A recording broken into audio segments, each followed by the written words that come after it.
The Horrible Gamers podcast may contain content not suitable for all ages. Listener discretion is advised. Welcome, ladies and gentlemen, to Horrible Gamers podcast, show number 423, being recorded on May the 15th, 2023. I'm one of your hosts, Jesus comes off soon as Jesus walks up here. I'm joined by my friend from the West Coast to Best Coast, Gunny, and the Mero is back. Welcome back. Welcome. Good to be back. Let's do this, everybody. Yeah, we're back. We're back, bitches. Yeah. Summertime is here. And from Little Ohio, the Mayo is back. Welcome back, Steve Willier. Welcome. Hey, what's going on, guys? That's how you pronounce your last name, right? Yeah. Willier? Yeah, you got it. It's not like it's not like a silent I or something like Willer. No. Not Willow. Nothing weird like that. No, nothing weird. Okay, good. All right. We Ohioans keep it simple. No, I'm kidding. I was wondering. I mean, some people like have like silent letters in their fucking names and shit. Like, that's not how you pronounce my name. Oh, sorry, Gunny. Mine's easy. I know. Anyways, Miracle. welcome to the podcast, ladies and gentlemen. You can follow us on Twitter _Horrible Gamers. You can also find us on anything that plays podcasts pretty much these days. Anything that plays a podcast, we're there. If you can get a podcast feed on there, we are there. Pretty much. So find us, rate us, all that good stuff. Tell your friends about us. Also, I gotta pull up the Patreon. Big shout out to the Patreon machines over at patreon.com /Horrible Gamers. Like our friends. Do we have a list? Okay, hold on. I got a fucking list here. Little Big Leahy, yeah. Big What? Jason Sams, yeah. Fuck yeah. Big Robert Noble. Big Sean Patrick. And Big Chad. Just Chad. Big Chad. Shout out to Big Chad. Big Henley M. I know who that is, Gunny. I don't Pork know Chop Who. I know who that is. Little Nipron. The best HGP host ever. Little Wonder Johnny. who that is, Mayo. Hmm. Big Deadword. Big all capital letters Deadword. I'm thinking he's trying to kill off Edward is what he's trying to do there. Yeah, I think that's what he was doing. I think that's what he's doing. He's trying to kill off Edward. He's gone. It's now He Deadward. He hopes. He's back to Evan now. He shed his Amish lifestyle. It's all right. Yep. Edward. Shaved the beard.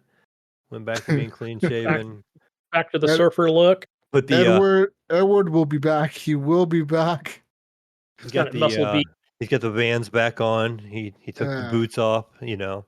Yeah, I took the Romeos off with the Chuck Taylors back on. Yeah. I'm washing his hair like a month ago. Got a fucking haircut, shaved his face. Wears normal clothes now, not the Amish attire anymore. He would have been here, buddy. I think he's surfing right now. Probably is. He's out in Malibu surfing. Go find him out there. And Bill Gardner II, the first. That's it. Bill Gardner II. Bill Gardner, the first, second, and third. The first. All right, the first. Fine. The second, the first of his name. Second of his name. First of his, I don't know. Anyways, thank you all for the Patreon machine monies over at patreon.com /Horrible Gamers. And you can head on over to Redbubble. You all know about that, right? Redbubble, go buy some shit. Search for us there. Anyways, we're done. This intro's too long. I'm here to talk about video games and stuff that we've been playing, stuff that I've been playing, stuff that we've been doing. I've been playing some games, guys. Okay. There's been gaming going on here. Okay. Some gaming going on. Not lots of it, but some. Yeah. Real quick. Same here. Call of Duty got a new map this week or last week or 2 weeks ago. I don't remember when I got the new map. but it just got a new map. I don't know Just what it's one? called. Yeah, just one. It's called, I don't know what it's called, but it's based off one of the campaign missions. And the campaign in the mission where you're in the ghillie suit and you kill all the people at that fishery, that fish hatchery place. It's like the hatchery area of the map. It's like that little section of it. That's now a multiplayer map section. And I was playing it the other day, and it was kind of all right. I mean, I really wasn't enjoying it as much as I thought I would. There's something about Call of Duty, this one, that I don't like as much as I enjoyed Modern Warfare 2019. I feel Modern Warfare 2019 I could still play today and have fun.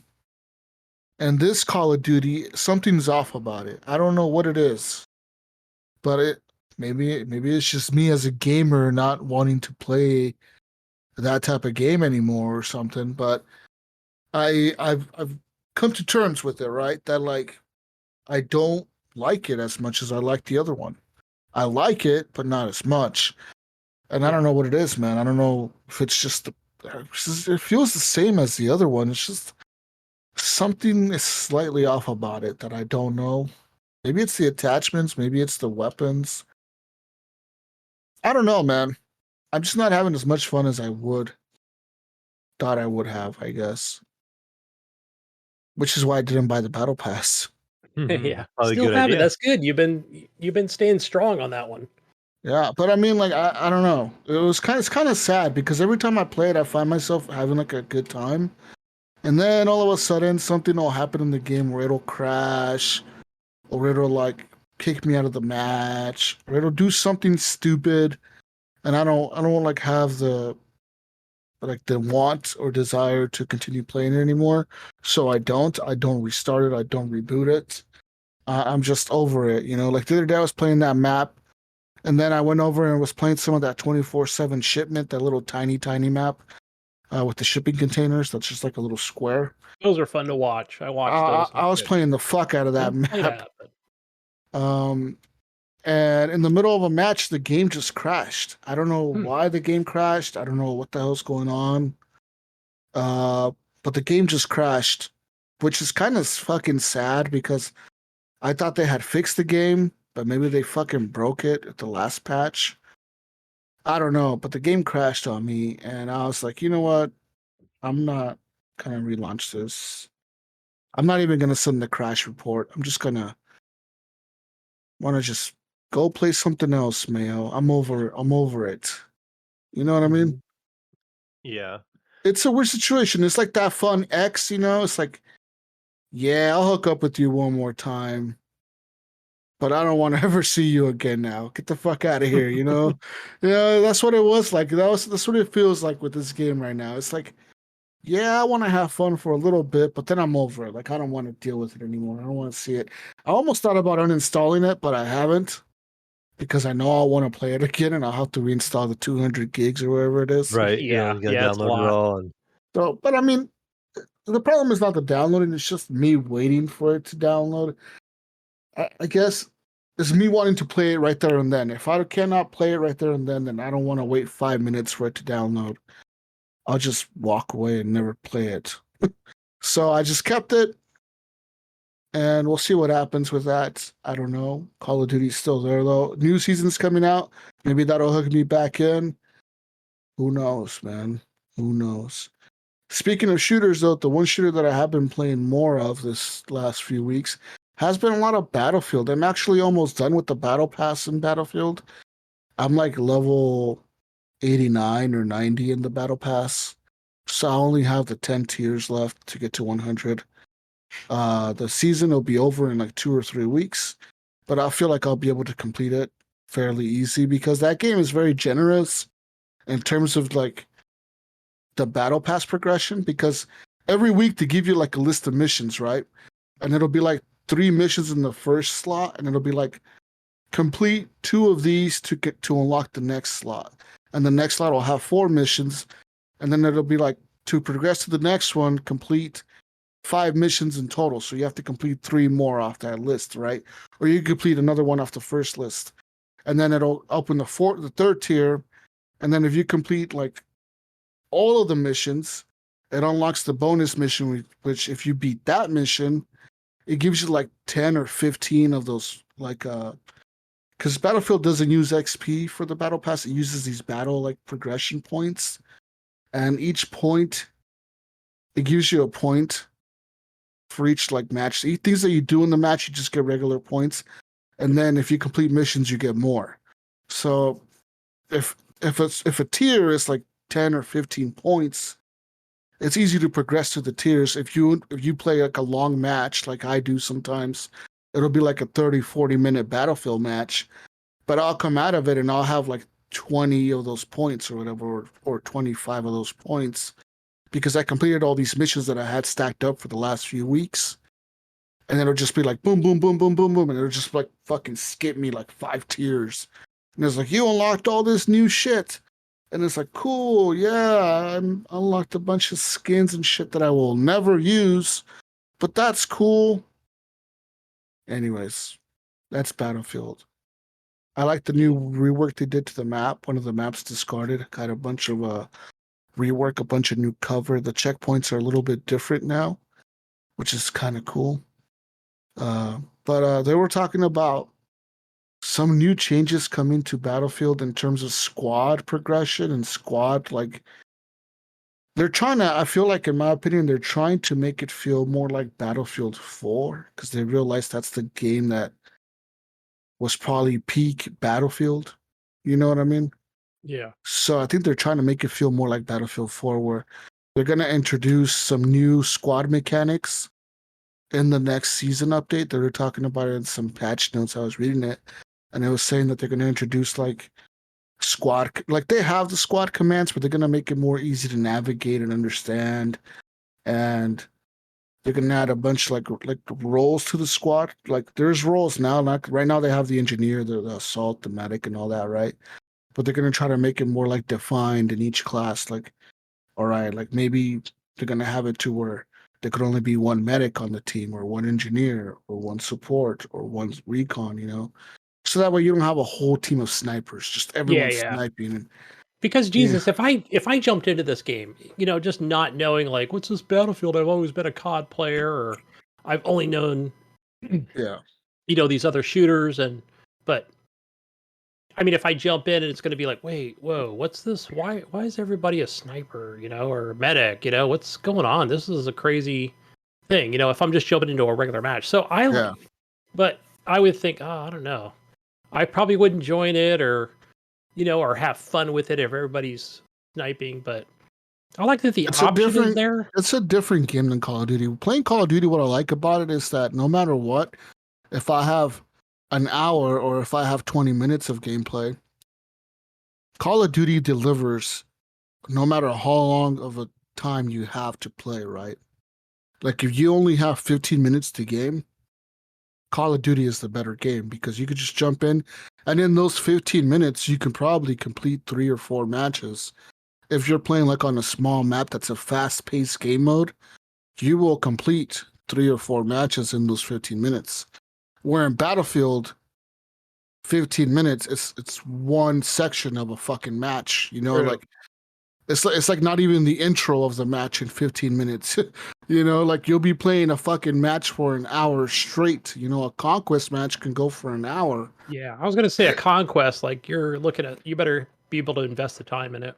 I mean, the longest I played the breakthrough mode that I play, I've had matches that we're literally taking the objective at the last, like in the overtime of the tickets. Like we're in overtime, and that's when we take the objective and move on to the next one. And I've had matches that have lasted like 45 minutes to almost an hour in breakthrough.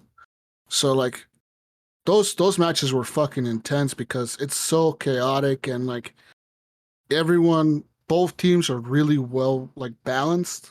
So the skill set on both teams is really good. So you have really good players on the enemy team and really good players on your team, and whether you're attacking or defending, it feels like a good battle, you know, because you guys are just fucking each other up, you know. You got the helicopters flying in and dropping bombs, and you got the tanks on the ground. You got the people with the jeeps. You got your snipers trying to take out people.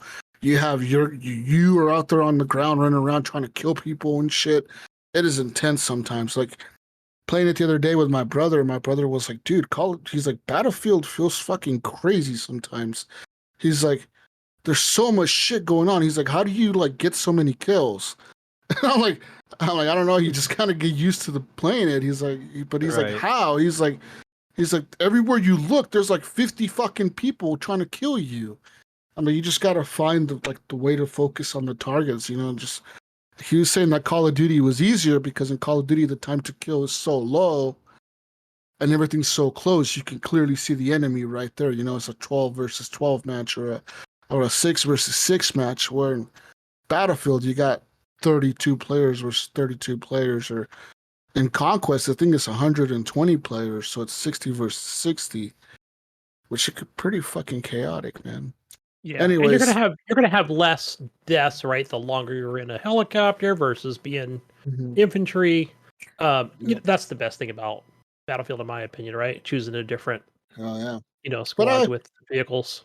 I do miss Battlefield 4. The vehicles in Battlefield 4 were just so much better. The jets were better. The helicopters were better. Like they do have some of the helicopters from that game in this game. Like they have the attack helicopter and the Little Bird or whatever, but I do miss the way the jets felt in Battlefield 4. I could actually get in a jet and get a lot of kills. In this game, I don't even try to fly the jets. I mean, I could do all right with the F-35, but the Russian jet, which is like a MiG or something. It's a weird looking jet. That fucking jet is so hard to fly because it's insane. It's really hard to fly. But I wish Battlefield 4 would just get remade. Like that's all they need to do for the next Battlefield. Do a remake of that game. That's it. That's all they would need to do. Like literally just put it in Frostbite 3 or whatever the new is. It Frostbite 4 now? I think it's 3. Whatever, or 4. Right. I feel like what they were trying to do with 2042 was let's take Battlefield 4 and turn it on its head. No, how about just make a better just remake 4. Battlefield 4. That's all you gotta do. Yeah. The same fucking maps. Just I don't even care if they don't release any new maps. Just give me all the maps that were in all the DLCs for Battlefield 4, right? Like all the maps.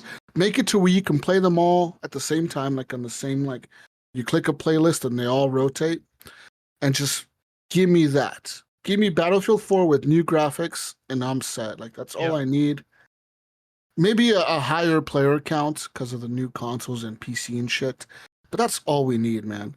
Because I've gone back to play Battlefield 4 on my PC, and that game holds up.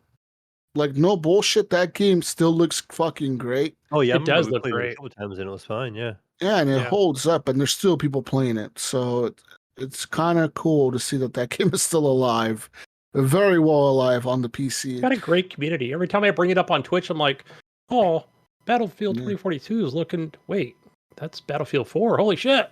Yeah, that game looks great. Mm-hmm. Battlefield 4 on the consoles though is not so great. I mean, I remember launching it. on the Xbox. Yeah. And on the Xbox, there's like no players. I don't know what it's like on the PlayStation 4. I wonder how it would run on the Series X, like, with the SSD. I wonder if it would just be. Well, the load times will be faster, but like, I wonder if there's actually a player count there. You know what I mean? Yeah, like how many servers are actually running and have players actively playing in it, you know? But yeah, that's all I need from Battlefield is a new remaster of Battlefield 4. Besides all that shit, I played a little bit of Ready or Not today. Actually, I went in there and played some more of the Ready or Not. That's that SWAT police game where you're the SWAT team. I was playing the crack house level. Mm-hmm. And man, they've really done some changes to this game. Like this game, every time I play it, it feels like the dev team has actually gone in there and done like new reworks. There's so many new maps now. There's like a bunch of new maps. The hospital is finished. They've added a new like server map, like a server center.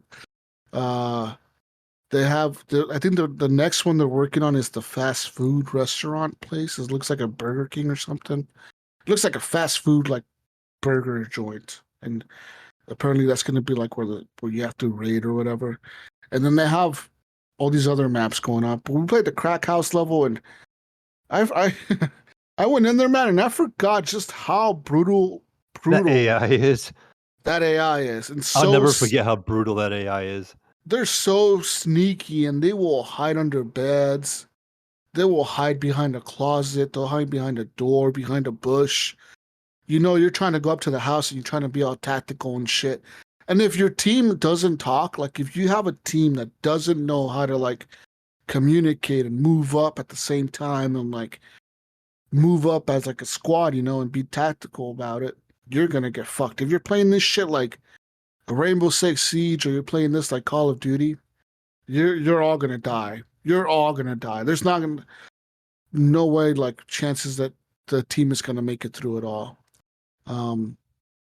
So yeah, I was playing that and I want to get back into that, but I need like if anyone has this game on the PC, I know Nipron has it. I play with him quite a bit. I need like a squad. I need people to play with, you know, like people that are gonna be fucking, you know, playing with me tactically and like not just going into a fucking house through the front door and trying to just go in the fucking front door like it's nothing, you know. Mm-hmm. You got to play that game really fucking slow and really smart, and it's so much fun. Definitely got to play it slow. Like the funnest I ever had with that game was when I met that one crazy guy that was showing us all these entries and shit. He made us go through training. He was showing us. I remember you talking about that. Like he was like, "Oh yeah, you guys have to do this. Okay, Jesus, you're gonna do this." And when I say, you know, yeah, he's like, Jesus, you're in position 1. You're in position 2. Then he's like, all right, we're gonna go through this door. You're gonna cover this corner. All right, you're gonna go to the other corner. You're gonna go to this part. And like now we all flow to the room. Okay, now stack up on the next door. Then now you're in position 1. You're in 2. You're in 3. And like he was showing us how like the I guess real SWAT teams and shit, and like I'm assuming the military and whatnot uses these entries to get into places to clear out buildings and shit. And it was pretty intense. But I tell you this, I thought it was goofy shit at first. I'm like, oh, I really do. Like, it's a fucking game. But no, dude, actually playing the game with like this dude and this squad that went through this training together, and we're going through like a hotel and we're just fucking clearing the hallways. Like, we were like fucking SEAL Team 6, dude. We were unstoppable in that motherfucker. We were just clearing out rooms and shit. Like, it was like a fucking movie, dude. It was insane. It felt really cool. Right? Didn't you say you got like the highest score you ever got going through it? Yeah, we got getting like. Yeah, we got like an A+ or like an S rank or something. It was like a super high rank, dude. Like, it was insane. We killed all the enemies. We took like no damage because we were just playing so tactically, and we were just going. Like when we would walk down a hallway, there'd be 2 of us on the right, 2 of us on the left, and 1 watching our 6. And we're just moving down the hallway, and we come to the doors. All right, we're gonna breach door on the left, and then they breach the door on the left, and we cover the door on the right. And there was always a guy standing at a door. Like if we all went into a room, there was always a guy that would stay back at the door and watch the door in case anybody came up behind us. And it was fucking intense, dude. It was like, what the fuck? And those guys were super cool to play with. I think they're in our Discord server. They might have left, or I don't know, but I gotta get with them again and play that fucking game. We need the squad back. Yes. We need players, Mayo. There we go. We need to get back on there. Get in there, Nico, Nipron. Yeah, Nico will like this game. Nipron, I know Nipron likes it. Nipron plays it with me. Besides all this stuff, right? So I played all this. I played a little bit more of Star Wars Jedi Survivor. Problem with that game, it's still broken as shit. And I cannot recommend it still. I cannot recommend it. I can't. Not on PC, huh? They've had some on console too. Console, yes. From all appearances, consoles, it's playable as fuck. Like, you can play it on the Xbox, on the PS5. Now, yes, PS5 had a bit of problems with the HDR shit, but apparently that's been patched. Xbox, some of the issues have been patched. So, yeah, apparently console, it's fixed pretty much. While the PC, they're still fucking trying to figure it out. I don't know what it is. Nobody really knows what it is. The last patch they released was on Wednesday of last week or Tuesday of last week, and it was patch number 4. And this patch apparently addressed issues with the i9 CPUs and like high level Intel CPUs or whatever. But nothing about AMD Ryzen CPUs or any of that. But I don't know, but that game runs like shit, like absolute dog shit. Like it is bad, Mayo. I mean, I tried playing it, dude. Not even kidding, Mayo. I love the game in terms of the setting, the world, the atmosphere. When I'm in it, I'm like, this is fucking cool. I feel like I'm an actual Jedi in the Star Wars world. You know what I mean? Like, I'm there, motherfucker. But when you're playing and you're playing at 60 FPS or higher, and then you're dropping to 40, okay, still playable. I'm still okay. I'm like, okay, that's not okay. I noticed it, but I can still play this. But then it drops to 30 dramatically and jumps back up to 60 and drops back down to 25. It's not acceptable to me, dude. It's so frustrating. It literally pisses me off. That is like when I'm gaming, that's the last thing I want to be, right? I don't want to be mad unless I'm like raging in Call of Duty or Battlefield or PUBG or something, right? Like I'm cussing the screen out because I just got fucking murdered by somebody. I don't want to be raging while playing some fucking Jedi game where I'm supposed to be like this badass fucking Jedi guy or whatever, right? I don't want to like struggle with it. So, and the problem is when the frame rate stutters like that, it is impossible to time my parries. Like I cannot time them correctly because it throws off my timing. And I'm playing this like on the second to hardest difficulty or maybe the hardest. I don't remember what I put it on. I didn't play it on normal though. It's on one of the harder difficulties. I think it's the hardest one you can do before you beat the game, and then I think it says beat the game on any difficulty, and then you unlock like the super hard ranking. Anyways, I'm playing on that ranking, like the one that's the hardest before the super hardest.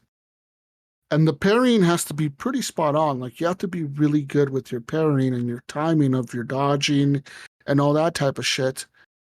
And your blocking. You have to be really good with that timing. And when the fucking frame rate is dipping because you're fucking doing barrel rolls all over the place and the fucking lightsabers are going off and it sounds cool as shit, but you can't fucking hit anything because the guy's dodging all your hits or the fucking timing is off because your frames so are frustrating. dipping. It's so fucking, It pisses you off. It pissed me off. You know, when I'm walking through a fucking door and like the game, it just feels like it's going to crash. Like it doesn't crash, but it's like you're just waiting for it. Yeah, it's like a slideshow, dude. It's like a slideshow. It is terrible. It is beyond terrible. It's so fucking shit. And I tried to refund it. They wouldn't refund it for me. No. Steam was like, no, you played too much of this shit. I think I was just a little over 5 hours. And I was like, okay, whatever, Steam. Because I was like, you know what? If I could refund it, I could buy it for $40 in a month. But I paid $70 for the fucking shit. I guess I'll bite the bullet on that. But I'll tell you what, EA won't get me next time. That's the last time I'll buy one of their $70 fucking games on launch. Yeah, no doubt. Wait for the review. After this, man, I've learned my fucking lesson, dude. All these games releasing on PC are shit nowadays. It seems like they're prioritizing like the PS3 or something. I don't know. But all the games releasing on PC are dog shit. They're all fucking stutter fucking gates. It's like they're all stuttering. They all have shitty frame rate. They all fucking suck. They're all broken. And the consoles get the better versions right now. I don't know what it is. Gunny. There's like a trade-off, right? Like with Cyberpunk, it was the other way around. Oh, yeah. True. Yeah, I guess. But still, it's still broken. Just because Cyberpunk was better on the PC doesn't mean it was great on the PC. Well, and I think it goes back to barely playable on the PC. I mean, it also goes back to games just releasing not quite finished, or playable, enjoyable. Stupid ass fucking developers.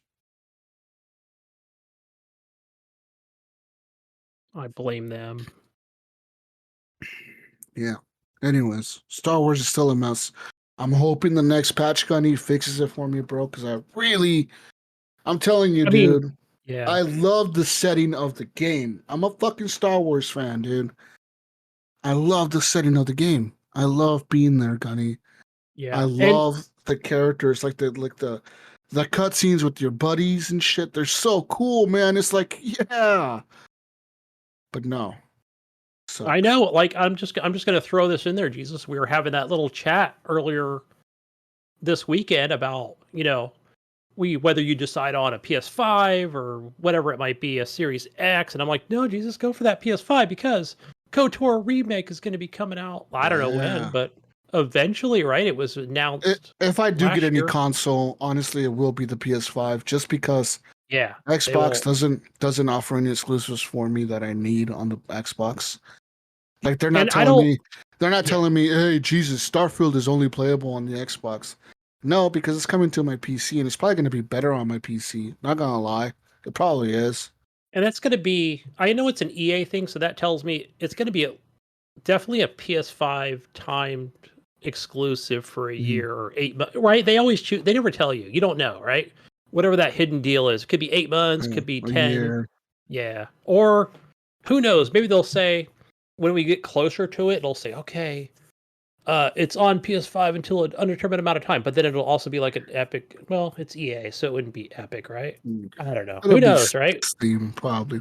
Yeah. But so yeah, so fuck you, EA, with your bullshit ass fucking Star Wars game.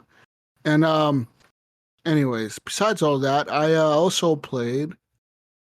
Fuck it, just this conversation just threw me off. What the fuck else did I play? I derailed it. You totally derailed me, man. I just had it in my head and I just fucking. You brought up blanked. Star Wars.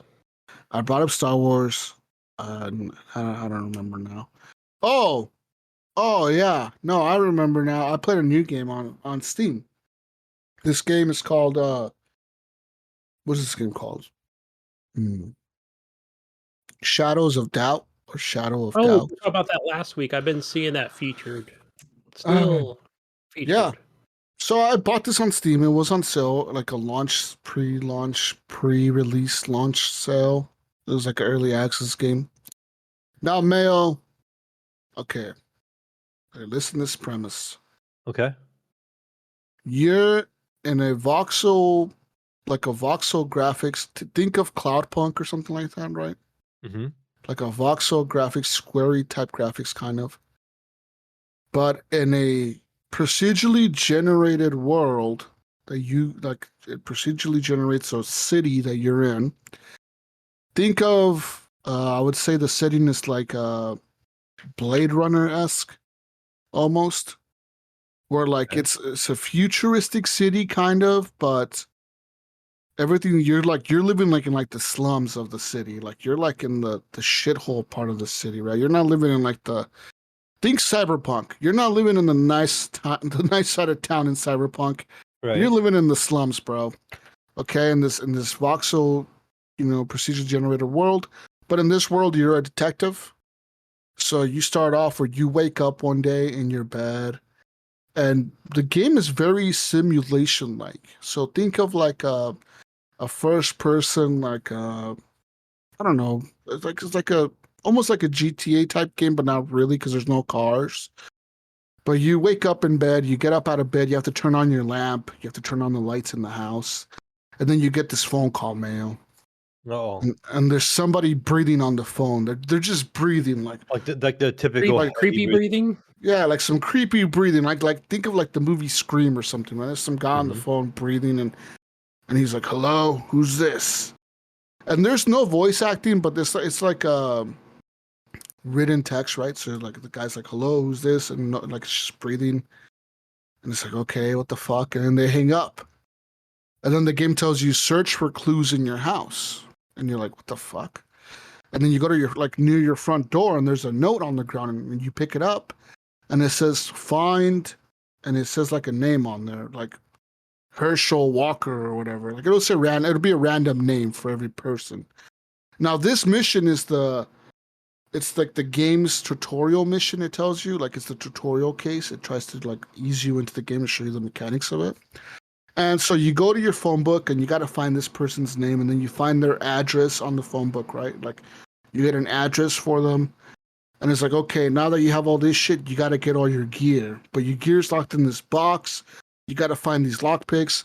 So you lockpick this box, and it's very easy lockpick mechanics. You just got to find the lockpicks, and you click on it and you hold it. As you look at the lock, you click and hold, and the little meter fills up and it lockpicks and it uses up your lockpicks. And lockpicks can be found by like finding paper clips or like hairpins and shit around like the world. And you get all your gear, which is like a fingerprint scanner, some handcuffs, a bunch of more lockpicks, a case, like notebook case thing or whatever, and like that's it. That's all you have, and like a flashlight or something. And then it tells you, okay, now you got to find out who this person is. So you go to that person's apartment. You break into the apartment, and now you could break in multiple ways, it tells you. You can break in through like a window if there's a way around to a window. You can go through an air vent. You can just lockpick the front door and like break in through the front door. But there's like cameras and shit in this world. Like in all these hallways, there's all these cameras. So you gotta disable security systems so the security system doesn't see you break into the apartment. And you're pretty much a PI. Think of yourself as, you're not a cop, but you're like a detective, and then you find like murders, dead bodies and shit. And your job as the PI in this world is to find out who the killer is before they kill somebody else. And if you do not find who the fucking killer is, guess what? They will keep killing people in the world that you're in. They will just keep murdering people. They'll become like a fucking, like some sort of psychopathic fucking serial killer type person, right, Mayo? So you got to find out who the fuck did it, Mayo. So you find the dead bodies. You got to scan the body for fingerprints. You got to like find people's IDs, search through their wallets to find out where they work. You can steal all their money and shit while you're in the apartment. You can also steal stuff. You can steal like their money, their food to like heal yourself and shit like that. But like, you're not a cop, so if like a certain amount of time that you spend in an apartment sometimes will trigger an alarm system, or it'll trigger like a silent alarm, and the fucking cops will show up. And the cops, if you're breaking any crime in this world, if you're committing a crime or breaking any laws, the police will just fucking shoot you. They don't even fucking try to arrest you, okay? No. They're just like, fuck you, we're gonna fucking shoot you, guy, okay? I am the wall. Yeah, there's no like, it's like some Judge Dredd type shit. They just come in and just shoot your ass. So you gotta like, if the alarm goes off, you gotta escape through an air vent, or like one of the things that I found out you could do, that I did myself in the game when I was playing earlier. Okay, so this chick, right? She was the suspected killer that I had, right? This guy told me, I think this lady killed my friend, and he gave me a name. So guess what I did, man? I went to the phone book, right? I found this lady's address. I go to her house, and I'm like, yo, lady, what's your name? And because you could knock on people's door, and they will come to the door and open the door and talk to you. Sometimes they'll be cooperative and tell you like everything you asked them. Sometimes they're going to tell you to fuck off, right? They're going to be like, fuck you. Why would I tell you anything? So this lady opens the door. She's like naked, dude. Like she's wearing like a fucking like panties and fucking bra and like no clothes on. And I'm like, what the fuck? So she must have been sleeping or something. I don't know. Because in the game, the characters, everybody in the world, every single character in the world that you're in has a routine. They have a job. They have a life. They live that life. Sometimes they'll be at sleep in their apartment. Sometimes they'll be at work. Sometimes they'll be at the diner. Sometimes they'll be at the fucking store shopping. Everybody has like an actual life in this world, right? So this character is like, what the fuck do you want? And you're like, hey, look, I'm just asking questions. What's your name? And she's like, fuck you. I'm not going to tell you my name. So I'm like, okay, what if I pay you $50? And she's like, okay, my name is so-and-so. And I'm like, all right, so this is the person I'm looking for, right? Now I know who she is. Now, do you have like a limited amount of money that you can offer to pay, or is that just something that just gives you like a dialogue option? Yeah. It gives you a dialogue option, but if she can also, like the game won't always cooperate with you. Sometimes she will refuse, and the game, all it does is doubles the amount of money. So you can ask her the same question again and be like, hey, how about I pay you $100? How about I pay you $300? And the game will just keep adding an amount of money And the character could just keep saying no, or they could eventually just be like, oh, fuck yeah, you're going to pay me $1,000 for my fucking fingerprint? Here, take my fingerprint, you know? So that's kind of like a cool mechanic in the game. Anyways, this chick, right, she's trying to tell me, like, to fuck off. I get her name, right, Mayo? And I'm like, okay, this is the person I want, Gunny. Okay, I want this person. They're the fucking killer of my victim. They're the ones that killed him. I'm gonna arrest her before she kills the next guy that his friend. Because when I went to the friend's house, he told me, look, she's gonna try to kill me too. You better find this chick and like arrest her before she comes after me. And I'm like, all right, bro, I got you, man. I'm fucking Judge Dredd over here. I'm gonna take my ass over there and fucking serve some justice, Gunny. Okay? On a fucking platter for her ass. I am the law. Anyways, right? So this chick closes the door on my face, right? She's like, fuck you, guy, closes the door on my face. So what do, Gunny? I go over to the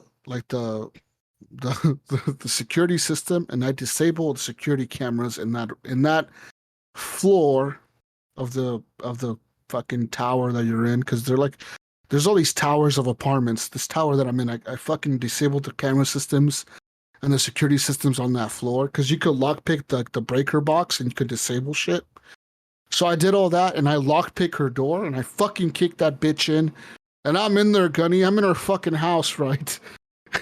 And I hear her and she's in the shower taking a shower. And I'm like, all right, I gotta find shit in this house before she sees me. I need to find out like who she is, where she works, try to hack her computer. Because a lot of the times these people will leave like a note in their apartment, someone that says like, my password is 99999. But they use the same password for everything. Like if they have a safe, the password will be 99999 for the safe. But if they have a computer, the password for the login is also going to be 99999. So I'm like, I broke into her safe. I found a diamond. I stole the diamonds. All right, I'm like, all right. And then I found a gun on the table, Gunny. I found a fucking gun. The fucking murder weapon that she used to kill my dude, right? And I'm like, all right, I got the murder weapon. I take that. All right, then I go to the computer, and I have to turn on the computer. Okay, the computer boots up. Okay, now I have to log in. So I'm trying to, like, fucking type in her password. And the thing is, the game doesn't really give you, like, a hint of, like, the passwords. You can either pin it into your, like, notes, or you have to write it down physically somewhere on, like, a piece of paper or something.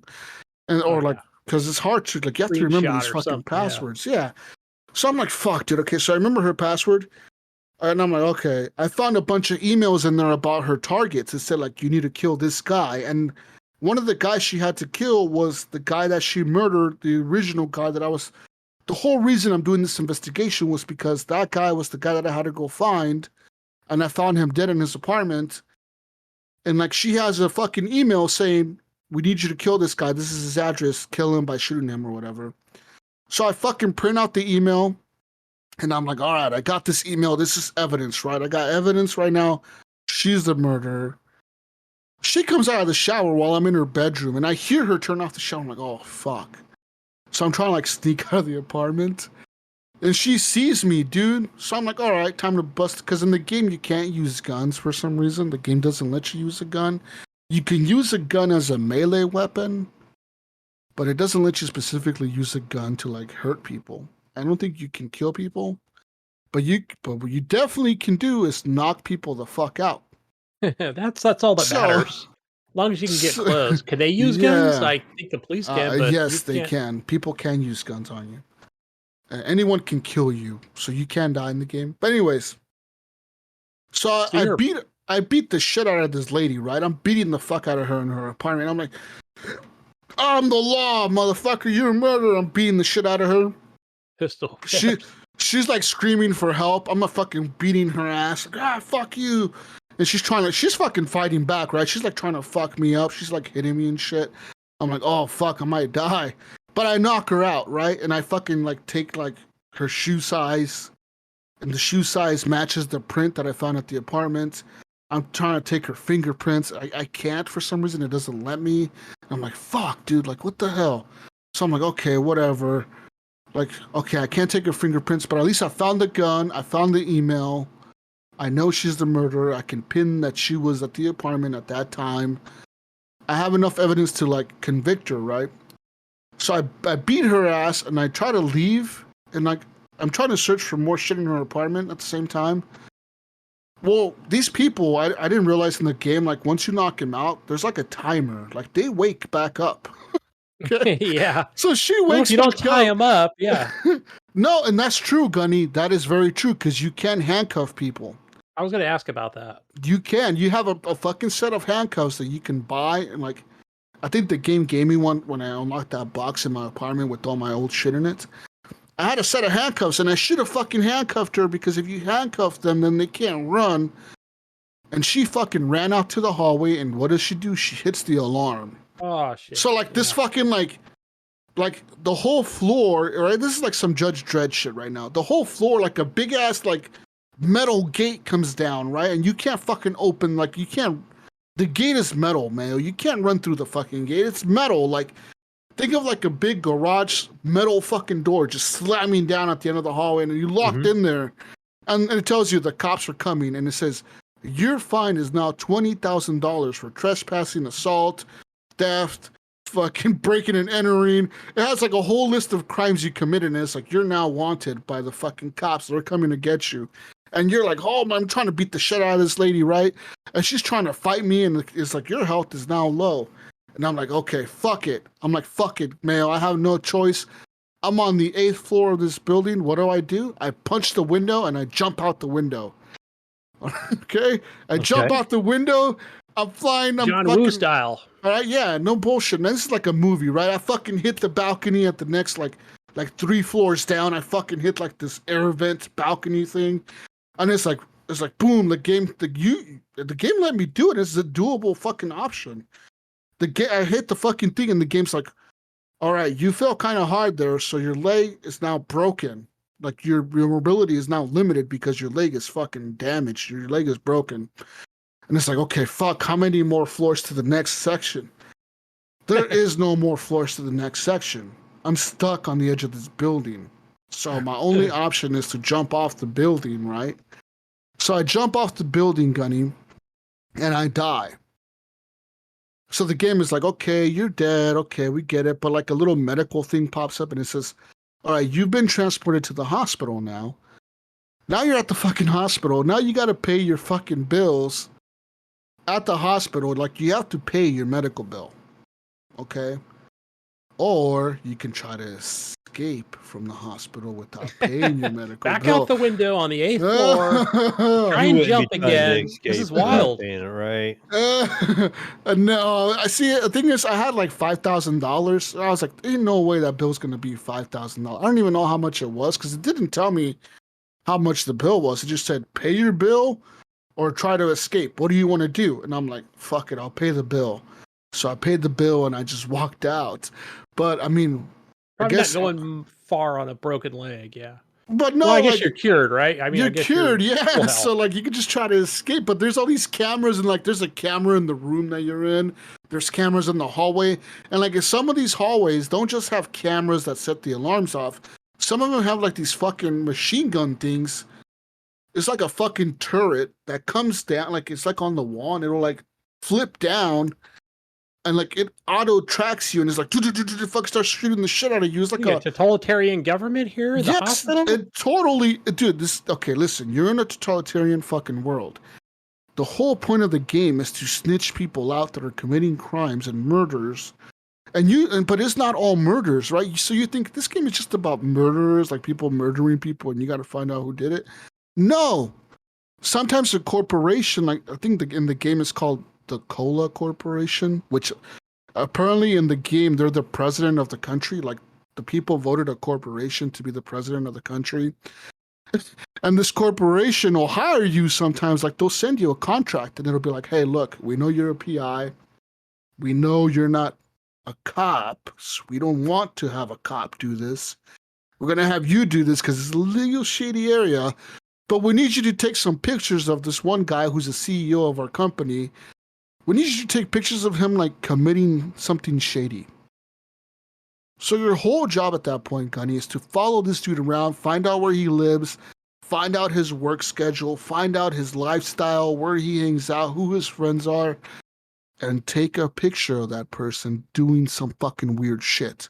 They could be doing drugs. They could be doing fucking banging a hooker on the side of a building. I don't know, man. So you're trying to take a weird picture of this guy to have as blackmail for this company. And you get paid for all this shit, right? So, like, it's kind of crazy how the game works because, like, all these missions are procedurally generated. So you could be doing, like, 5 different cases at once. I don't know what the limit is on that. But, like, if you don't, like, say Gunny, like, if you find a dead body and you don't know, like, you have no clue who did this, like, who this serial killer guy is, the case will be cold. And guess what? That murderer will strike again. It might be like the next day. It might be a week after that. But that person will kill again. And they will kill again. And they will get more bold about it. They'll do it more in public. They'll start leaving like a More like clues? they'll start leaving like a signature. You know how like serial killers have like a certain signature, like they'll cut somebody's ear off, or like they'll like fucking kiss the fucking mirror with lipstick or something on, you know, like some weird fucking shit that they have, right, that they have to do, like a signature for their kill. Yeah. They have that in this game. Like the characters will leave like lipstick around, like in a circle around the body, or they'll leave like flower petals around or some shit, or whatever. Like they'll do some weird shit. And this game is John crazy Wayne to me. Gacy or whatever that guy's name was. Yeah. So like this game is weird because it's so like expansive and so big.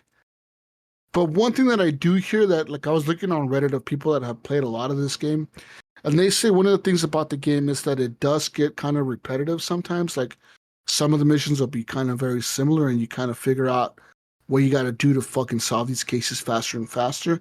And I don't know if that's just because you're getting better at being a detective, right? Like yourself, you're getting better at knowing what to look for and what not to look for anymore. And like if that's just the progression of yourself, you know, not the game or what it is there. But it also, the game does have diversity in it, where it's not just murders. There's other crimes going on that you have to like snitch people out for. You can also plant evidence on people. Like say you have a murder weapon from your previous murder case that you didn't turn in as evidence. You kept it. You can plant that weapon in anybody's apartment in the world and frame that person for those murders. For no fucking reason. Just to make money. Just to say, hey, look, I turned in this guy for being a murderer. Now they're going to pay you. Like, cops will pay you money for each crime you solve. So now you just made like $200 for solving this fake crime, Gunny. Yeah. Yeah. Isn't that crazy how the game lets you be like in a gray moral fucking thing, you know, of like, yeah, you're a PI. Yes, I solved the case of that lady murdering those dudes, right? Or being like a hitman or something, that whatever she was. I think she was a hitman for like this company. I solved that case, but I also beat the shit out of her in her apartment with like, for like no reason. I broke into the apartment and then beat the shit out of her. You know what I mean? Like, Right. Like, okay, Gunny and Mayo, like, all right, like I could have broken in there when she wasn't home, you know, and found some evidence. No, I broke in there when she was there. And then beat the snot out of her, yeah. And then beat the shit out of her, and then like, and then won't took do it all again. her shit. Yeah, exactly. So it's like the game, the game is weird like that. But like I said, the game does have like a schedule. Like there's a day and night cycle in the game, and the game does have like effects on your character. Your character. I don't know if they get tired, but they definitely get like hungry a little bit. Like your health will kind of start decreasing. You have to go eat a little bit of candy or food or something. But they also get cold. You like if you're in the rain, your character will be wet, and like it'll say your character is cold. You need to find shelter. Like get into a building and kind of warm up before you continue walking down the street. So they have all these like side things going on as well. And the game's like a simulation, but not really, but kind of. And but it's very like Blade Runner, like cyberpunkish type setting. Like it's a dark world, futuristic, but like believable futuristic. Not like cyberpunk where everybody's walking around with like VR headsets. No, it's like dystopia, Gunny. Like some fucking weird like government runs the whole country. You know, like they watch everybody. You know, Big Brother's watching you. You know, and like it's like everyone's poor. You live in the poor ghettos, but the goal of the game right now in early access, so you can play this game indefinitely. Like the game has no ending. I think the ending of the game is you're trying to increase your social status by gaining more money and more reputation with the government by solving cases. And by doing so, Mayo and Gunny, you can buy like a better apartment and like move up and move out of your apartments that you have, move into better towers and like start living it up, right? You start like being like with the rich folk, Gunny, all right, Mayo? With the rich folk up there, you know? Moving on up to the east side. Yeah, you're living in what was the the name nice of that game, part Jesus, of the tower. that we used to play? That I think they made 2 of them. It wasn't like Tenant or Apartment Manager or some shit like that. Beholder, yeah, 1 and 2. Yeah. And it's kind of like that game too, where like you're spying on people. You have to like dig in people's emails, find out where they live, find out their work schedule. Sometimes you break into their job. You'll go to like their work and break into like their office, you know, and like find out shit in their office, like who their coworkers are, who they hang out with at work. Damn, that was communist, that game. Yeah. No, well, this game is totally a communist, like totalitarian type game, man. This is total, like I'm telling you, it's like a total like Big Brother's watching, and if you do something bad, I'm gonna tell him, and he's gonna reward me for it. And that's the whole point of the game, is you're being rewarded for telling on these people what they do, what they don't do, and like solving these murders and these cases. Being a big rat and snitch. Pretty much. But that was your previous career job. I think you were a cop in the game before you took on being a PI. You were like a cop. And then, yeah, then you go broke, and then your apartment gets repossessed or something. You get evicted, and you become a homeless hobo, but you're still a PI, so you're trying to solve cases to like increase your money and shit, you know, and not be such a hobo anymore. And yeah, that's the point of the game. It's still early access. They said that they do plan to bring the game to consoles eventually. I do not know if there's gamepad support, because I've been using mouse and keyboard. That's just the easier way to play with all like, in my opinion, with like having the case file and like all these fucking like, you have all these pictures and all these fucking files. A lot and of things to click on. You have to click on, yeah. It's so much easier to manage it on a keyboard than it is. I would think on a controller.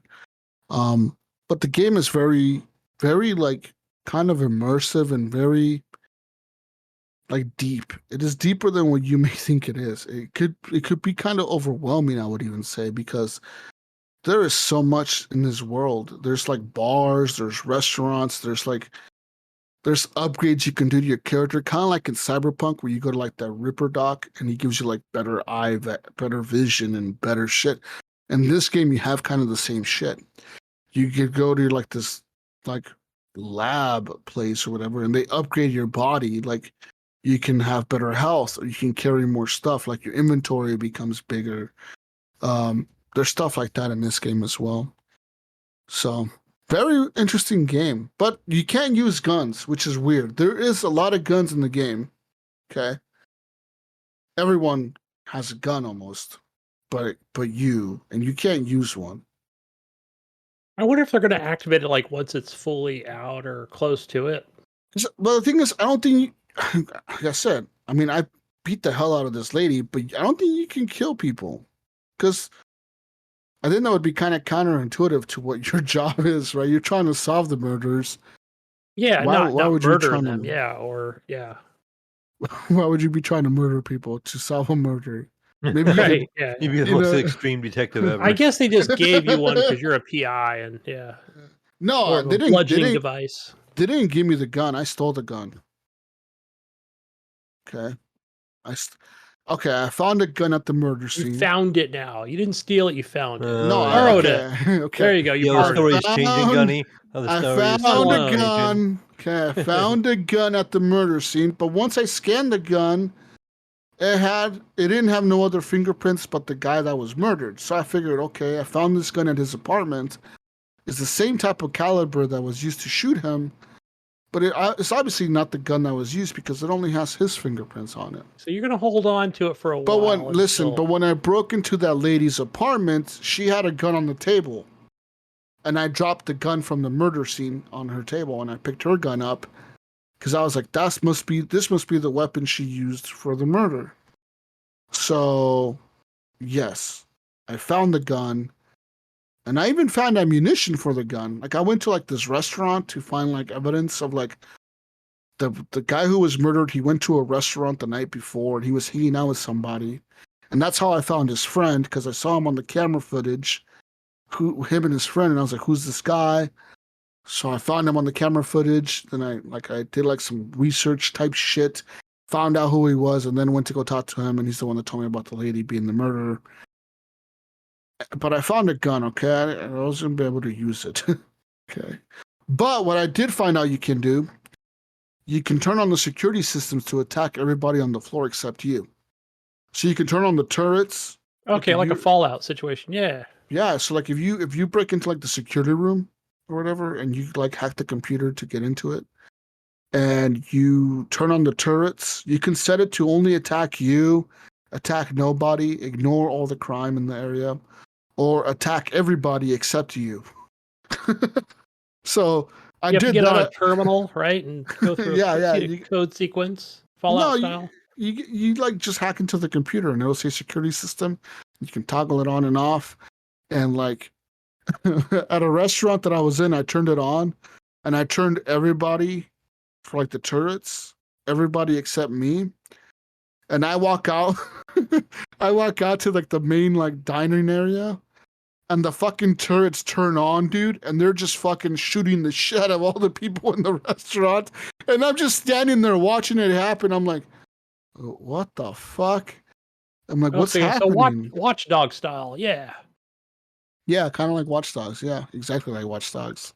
These fucking turrets like murdered everybody, but the turrets eventually turned off after they murdered everybody, and it didn't really kill them. They kind of got back up and started walking around. So, yeah, like I said, I'm assuming they can't get killed by you. You can only knock people out.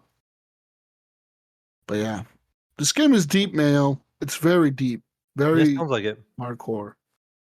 Yeah. I'm excited to see what it would be like in 1.0. The game performance is okay. It runs all right, but I think because I generated a large city, like a super large city, like it has like 800 citizens in it. It when I go outside and run around, the frame rates do dip into like sometimes 30s, 20s. But other than that, when you're indoors, the game runs like at 60 something, 70 something, 90 something. There's something to do with being outside in the world and running around. Maybe it's because it's trying to render all the characters and they're all doing like their own thing or something. I don't know, you know. But yeah, Reddit. When I was reading on Reddit, the characters in the city, like the people there, that's a finite number. Like if there's 700 people when you generate the city, that's all there is in that city. 700 people.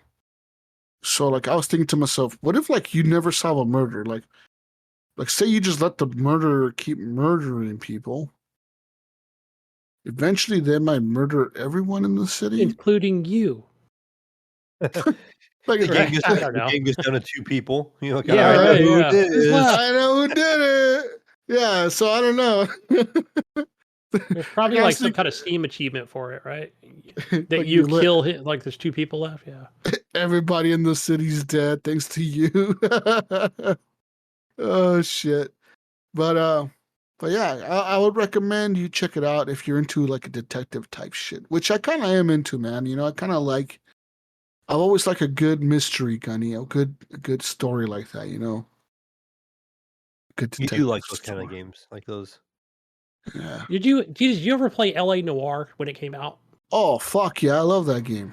I never played it. Me either. I know it had Melissa Milano and that had like the real time kind of faces to it. I haven't owned it. That was a game that was back on 360, PS3. I own it on the PC as well because when I bought Red Dead, they give you like a choice. How I got it. I got it through Red Dead, I think. Yeah, that game is really good, guys. It's very linear, I would say, in terms of like the story, but it's really cool in like the way the cases are set up, kind of, and like the whole detective world, and like that city that they rendered in LA Noire, like that I would say 1940s, 1950s LA, it's fucking really cool, man. And the graphics at the time when I played it on the 360, they were fucking mind blowing for the 360. Like that game was like ahead of its time. Nowadays, I don't know how it would look. Right, like how it holds up. Probably still really good because at the time, like I said, they were like ahead of its like. They were definitely ahead of whatever most other developers were doing on the 360 and shit. Because I remember that game came on like 4 discs, dude. Like 4. Did it really? Yeah, wow. like 4. It had like 4 or 3 discs, and like 2 of those discs were just like shader packs or something, like like HD packs or something. You had to install on your hard drive to have like the game actually run properly. You know what I mean? So, yeah, that game was pretty deep and pretty good. Like pretty hardcore for a 360 console. And I think that one was made by Rockstar, wasn't it? It was made by them. Oh yeah, probably that's probably why we got it with Red Dead. Yeah, that was it's one of those games that Rockstar made, like one of the like weird series that like didn't really ever take off, but I could totally see them making another one eventually, like maybe if GTA ever dies, which it won't, so they'll probably never make one. Right. You know, GTA. Like, all right, guys, we're tired of making GTA. We're just gonna go ahead and just make a new LA Noire. All right. It's like them announcing Right. they'll make a new bully game. They'll never make another bully game. Yeah, they'll just make another Probably game that's not. like GTA and just make it different. Like instead of being Red Dead, it'd be like something else. You know what I mean? Instead of a Western, they'll come up with something. The It was a bully too. It'd be like a co-op or 4-player thing. you know why there wouldn't be a bully 2? 2023 internet. Everyone's too woke, man. Yeah. Yeah. Oh, for you're making sure. a game about bullies? You're making How a dare game you? Yeah. about a It wouldn't kid work. bullying somebody else? Why would you do such a thing? They would make it. Mayo? It would be about race or something, or how dare you? Yeah, how does the white kid bully it? Why can't I be a brown? Oh no, they would let you pick your race in this one. I'm pretty sure. Yeah, they'd almost Yeah, have but to. still, people would set it up on Twitch. Then Yeah. they'd get like a timeout or a I'm telling you, they just cannot make a bully game in 2023. It's not.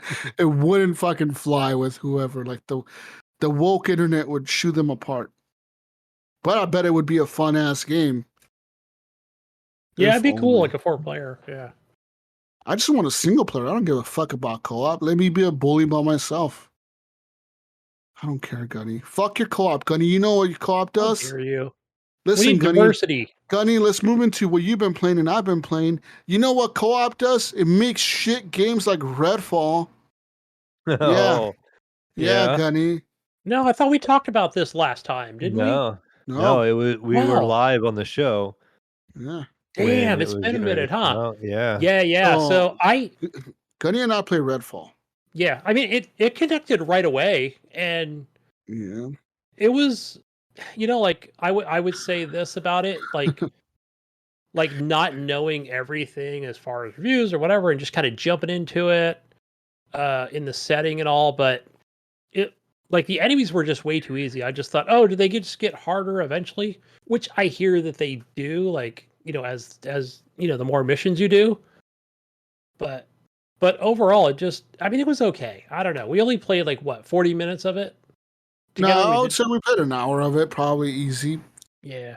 The enemies were way too easy. I would agree with you on that. I was One or playing two the hits, game. you were dead. Yeah. I was playing the game in like the normal or hard difficulty, and like, one thing I do say that on the PC it was running at 60 frames or higher, but Mayo, it wasn't the greatest. Okay, now listen to this. I personally feel the graphics weren't that impressive. I know that didn't people think the game looked that great either, and I didn't even play it, but like just looking at it from what I've seen, I didn't see what the game was having such a hard time with running.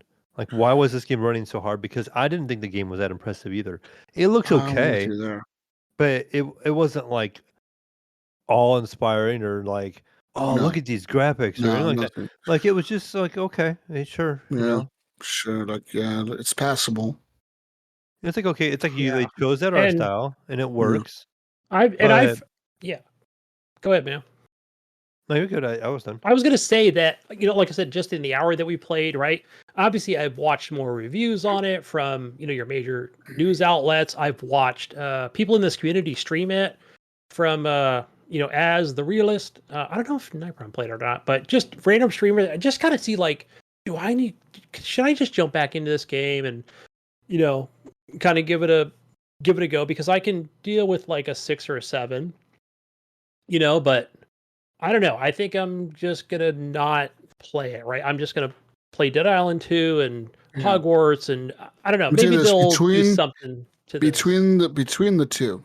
Between Dead Island and this game, Dead Island is the better game. Oh, I mean, Dead Island 2 looks amazing. Yeah. By far, it's the way better game. Yeah, way better. For sure. That's a AAA, right? Dead Island 2 is a AAA game. In terms of combat, this game was very easy. The gunplay didn't feel that great. The weapons weren't that amazing. They were kind of lame. The enemies were stupid. The vampires weren't even fucking like hard to kill. And I just heard how bad the AI was. Like the AI. The AI is the biggest bummer in this. Like I remember like seeing in the gun with the guns, like the I don't know if they're like military or like just like hillbillies with guns or something out there. Those guys, they're fucking shit. They're so shitty. They're like so stupid. They just stand there and like shoot at you. They don't even try to hide. They just like stand there like. And some of the vampires, I would say, again, like I was watching a community streamer, right? He was standing there. He killed a couple of vampires, and then this other floating vampire comes around the corner, goes right by him, right around the truck, and I had to laugh, right? I just thought it was hilarious because I was like, I guess they're gonna check on their buddy to see what happened before they come back over to you. Like, just didn't even notice him, like, and I just kept seeing that over and over again. Yeah. So, and I thought, I don't think I'm gonna play this until there is like a better update to at least the difficulty. Not, and again, you guys know me, I'm more about baby mode, but this is super baby mode. It is. And like, in terms of the graphics, and when I say it wasn't running very good, like I noticed a lot of texture pop in. Yeah. And like that was really, really bad. Like, I'm talking like I'm running on this mud, right? And the mud doesn't look like mud. It looks like brown cardboard or something. It looks like paper mache. As I'm running on it, then it loads in. It's like, wow, this is supposed to look like this. And then like I noticed that a lot in like a lot of sections where like with doors, with buildings, with like cars, they would like be there and then it wouldn't render in, and then it rendered in like it's just the textures were just popping in left and right. It's like, what the fuck? I mean, the reason I had fun is because I was playing with Gunny. I'm not gonna lie. Yeah, and I'll say this, Jesus, just as some positives for this game. When we first fired this up, I think your objective is get to is it a firehouse or a church? Whatever, right. Firehouse. Yeah, I think it's like a firehouse, right? So you get in there, right? And then I felt like things were pretty easy to learn as far as like choosing your character, right? And there was just different, there's like a gay priest, or I don't know, it could have been transgender. There's how can it be a gay priest? Well, no, because we got in there and you're like, hey, is that a woman? Because it's got a female voice, right? And I was like, I don't know, right? But you've got different. I don't think the Catholic Church would approve of the gay priest. Yeah, probably not. That's why we weren't sure, right? So you've got everything in there, right? You can choose whatever you want as a name, I think. Everything was pretty easy to choose as far as like, hey, this is where you put your guns. This is where you sell your guns. So there was that, right? I felt like that was easy. This is where you choose the missions, right? Choose your guns. But I mean, those were some good positives, right? Because that was pretty easy to say, oh, okay, you can store some weapons, you can take some with you. I had a little trouble on my end playing on Xbox. I know, Jesus, you were on PC, where I'm like, wait, how do I unequip because I had 2 shotguns. How do I take one out and I want to put like the assault rifle in or whatever it You was. And hold you were like, this Y is to how put you up the do it. real. And I couldn't figure it out for the life of me. But Yeah. eventually I got it. But the guns weren't that. The guns weren't impressive. The only reason, like I said, the only reason I had fun was I was playing with you. We broke into that house. It was like a weird looking house. It was an empty house. Right, Gunny tries the door and the door is locked. Yeah, you can get keys, by the way. You can, I don't know, lock picks, right? I don't need lock picks. I just fucking we broke in. I fucking busted the window and I'm like, Gunny, let's try to climb to the window. And he's like, what? I'm like, dude, I just shot the window out. Like, let's go to the fucking window. And sure enough, we were able to get through the window and we got in there and we looted the house. I don't even know what we got out. What did we get out of it? Well, let me tell you what we got out of it, Jesus, because you forgot. So we go upstairs, right? Me and Jesus are like, oh, there's probably something good in here. And I saw the laser beams running across through the closet. And I'm like, what happens if I shoot the laser booms? And I think we both got blown out of the house. We did. Yeah. We both just fucking died instantly. Yeah.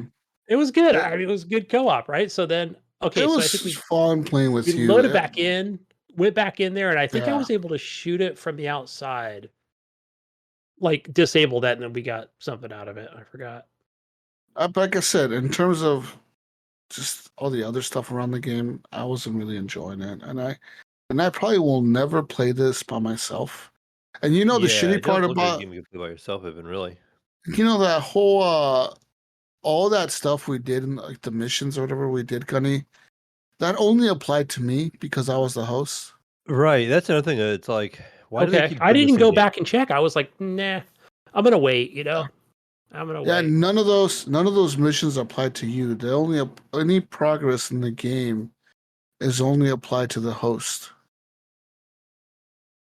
Yeah, which is like, what the fuck? What do you mean this only applied to the host?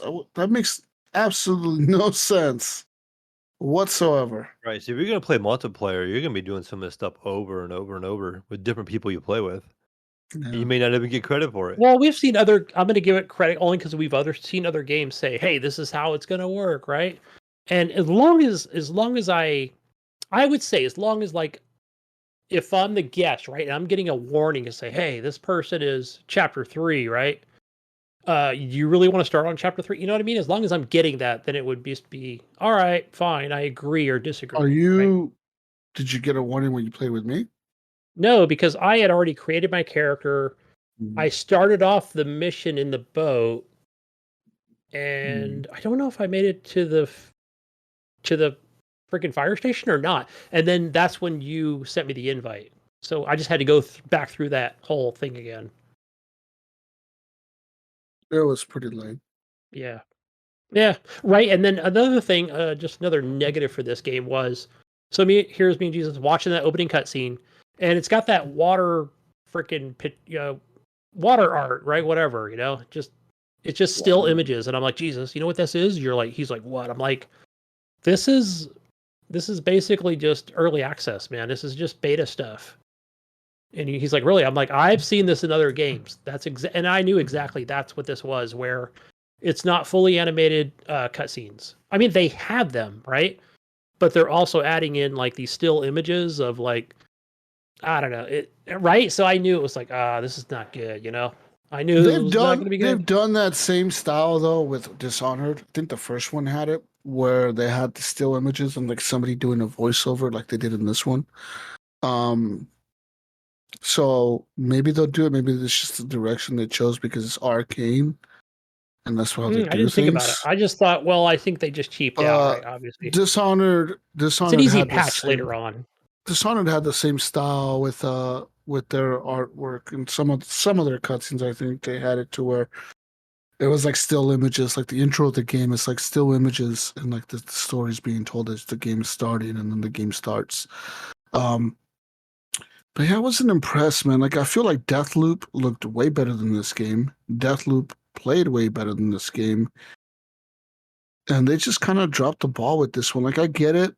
Yeah. I remember, you know, you guys probably listened to that podcast with Phil Spencer. I did go back and watch it last week, and him talking about him doing his little fucking PR apology shit. Like I get it, right? You are trying to let studios. They're trying to be a hands-off, right? Like publisher. They're trying to be like, okay, we're not gonna dictate what you guys make. But at the same time, you guys haven't made anything fucking great. So why are they being so hands-off? You know what I mean? Like, I get it. If Sony, right? If like Naughty Dog released some fucking weird vampire game and it didn't do that good, I could get why Sony let Naughty Dog kind of do their own thing, because they've not fucked up like their previous games. The previous games have been pretty fucking damn good for them, and they're all been pretty much 10 out of 10s. And you want to know one thing, Gunny? And the last, so how long have the Video Game Awards been going on? For like 6 years now? At least. The Jeff Keighley ones? Yeah, since the Video Game Awards have been going on, since they have started, did you know that not once in the history of the Video Game Awards, not once has an Xbox first-party game published by Microsoft has been selected or even nominated for Game of the Year contender? Wow, I didn't know that. I thought at least they'd be nominated, but not once. I listened to a podcast the other day. They went way back. I want to say they went back to like 2005 or something. And probably a Gears of War. They haven't it was very limited. Yeah, they haven't had a nomination for Game of the Year since like probably Halo forever, 4. dude. Yeah. Think about that. So maybe why Minecraft are they one, please? I don't know. You know how many Sony has had in the last 4 years? Okay, Sony Spider-Man was nominated. Spider-Man Miles Morales was nominated. God of War was nominated. God of War Ragnarok was nominated. Horizon was nominated. Horizon Zero Dawn was nominated. Okay, Last of Us was nominated. Last of Us 2 was nominated. Okay. Yeah. I just named off a shitload of games for Sony being nominated for Game of the Year. Nintendo, their Zelda games have been nominated. They've had other shit nominated. I mean, they're always 9s and 10s, yeah. So what's with Microsoft? What's the deal? They just don't care. They're just like, we don't care about video game awards or anything. We don't.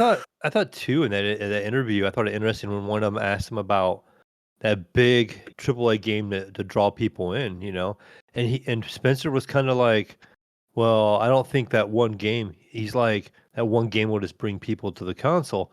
He was like, you got to think of it as, you know, when you had physical library, you have to buy all new library. You buy all new library through new console, you know, for the most part. So everybody's almost kind of doing a reset on their investment in a way of the games that they have. So, but with the digital world, that most of the time that library is coming with you with backwards compatibility and all that stuff. So he's like, well, with everybody being so invest already into whatever ecosystem they want to be in, whether it's Microsoft or Sony, you're not going to really pull somebody out of that. If you're going to try to pull somebody out of PlayStation with one good game, he was like, you can't do it because they have already just invested so much and they have such a large library. They don't want to come to that ecosystem, which it kind of made sense to me. But then I also think, but you could also want to make good games to bring them into your ecosystem so they'll start building in yours. Yeah, you know? or start enjoying Game Pass. So like, he didn't include that, but yeah. He made a good point. Like, it's going to be hard to grab somebody from Sony if they own like every Sony title already, and the next Sony PlayStation comes out and it's all backwards compatible because that person's library is continuing to grow with them. Same way with Microsoft, that library goes with them. You know, like, you know, Gunny, if you switch over to PlayStation only, you're not going to have access to your Xbox library anymore. You know, and if you only had one console, right, or just my library, right, just my limited one, not my joined one, yeah. Keep in that same ecosystem. But my line of thinking though is it's like, why wouldn't you try to get some, you still want good games to pull new people into that library. You still have young people that are just now getting into gaming that are going to start building a library. You still have these 13, 14-year-olds. You can start getting them. That's for your future, you know. But I just feel like I feel like they just want Game Pass and they just want subscription And I heard the comment the other day. It's it's quantity, not quality. I hate to say it, but it's like Netflix. Yeah, and Quality, that's how they quantity, not quality. one group compared it to. It's have a lot of options, and that's great. We talk when Ryan's on here, he's like, "Oh, they have this kind of game, and they have that kind of game, and this kind of game. It's all really good." You have a variety of stuff you can play, but you don't really have those knock 'em out games, and that's AAA bangers, right? You don't have those bangers. I mean, Zelda right now is such. I might even buy a Switch for that shit. You know what I mean? Like, there's so many like games that the other platforms put out that it's like you need this platform to play this. Right. You need a PC to play Star Citizen. You need a Nintendo to play Mario games and Zelda games. You need a PS5 to play God of War and Spider-Man and motherfucking Last of Us and whatever the fuck else they put out. You know what I mean? Like Returnal and shit. You need that. You need that console, Gunny. All right? Yeah. You need and it. Some can only afford one, right? Some can only afford one. And if you can only afford all afford four, one, 3, 4, whatever. If you PC can is afford handhelds, Xbox is PlayStation. If you can afford just one, then yes, Xbox is probably the best bang for your buck because of Game Pass. But Sony also has their like streaming library thing going on too, right? So they have their PS Plus, some people might be looking at that and saying, "Well, Game Pass sucks. They don't have any like good exclusives. I will just go with Sony's." Well, like in my situation Sony's where I stopped paying for Game Pass and I'm using the PS Plus because I have all that library to get to. Where again, Microsoft has a nice library. Gunny's over here like, how do I defend Xbox? No, listen. It's just so I don't know. Just when I seen Redfall come out, right, and everybody was like unhappy with it already, and I was never that impressed with it, anyways. I was like, I was willing to try it, but I never was excited for it. But when it came out, it made me think. It's like, what does Microsoft really have going for it that's good or coming out good besides Starfield coming out? And if that game is a problem, I think they're in a lot of trouble. But like, I could maybe say like, Hellblade 2, but we don't know much about that game.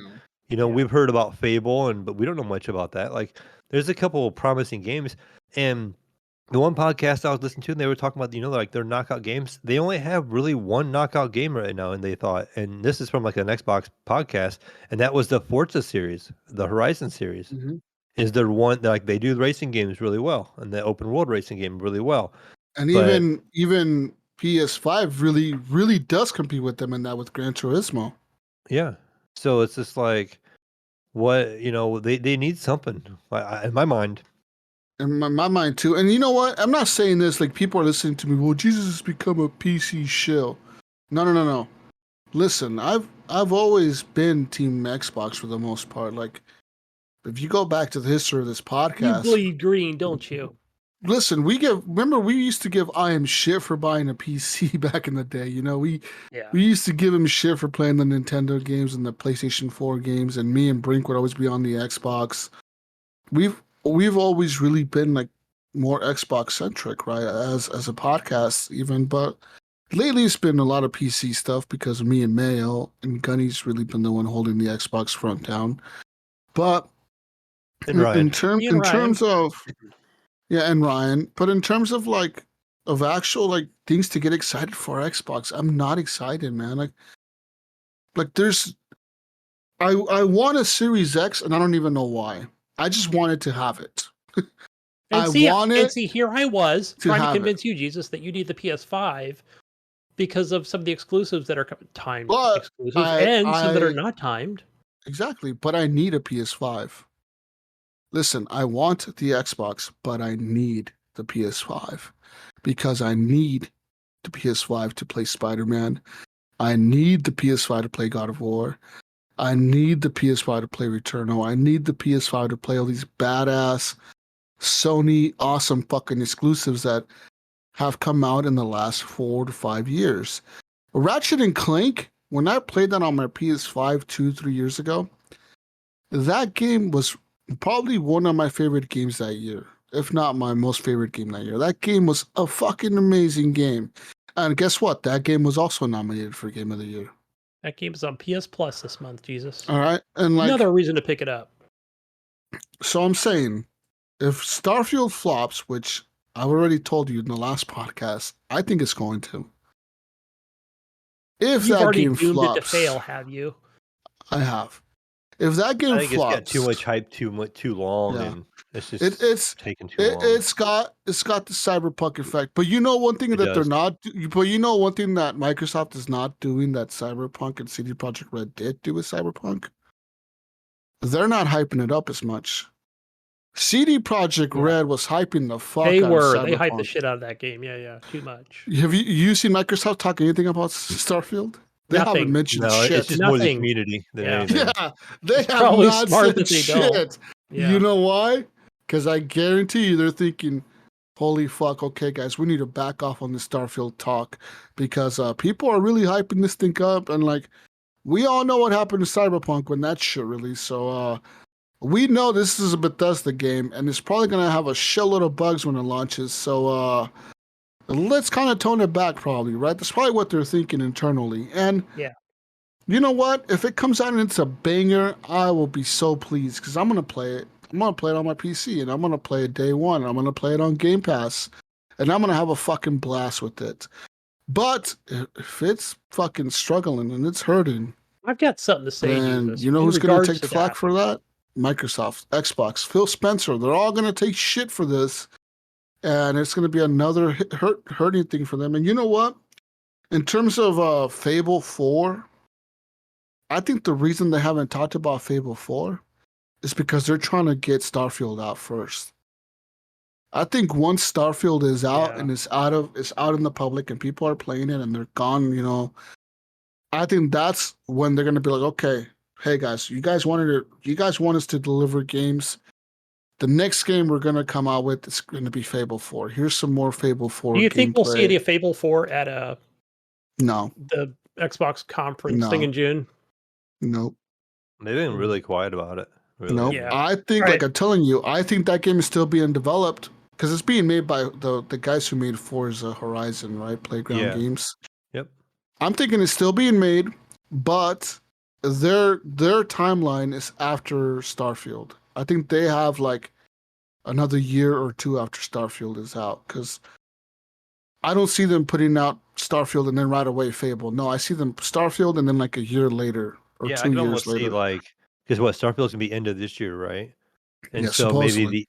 maybe for the holiday next year, maybe or the year after that. Yeah, it could be 2 years out.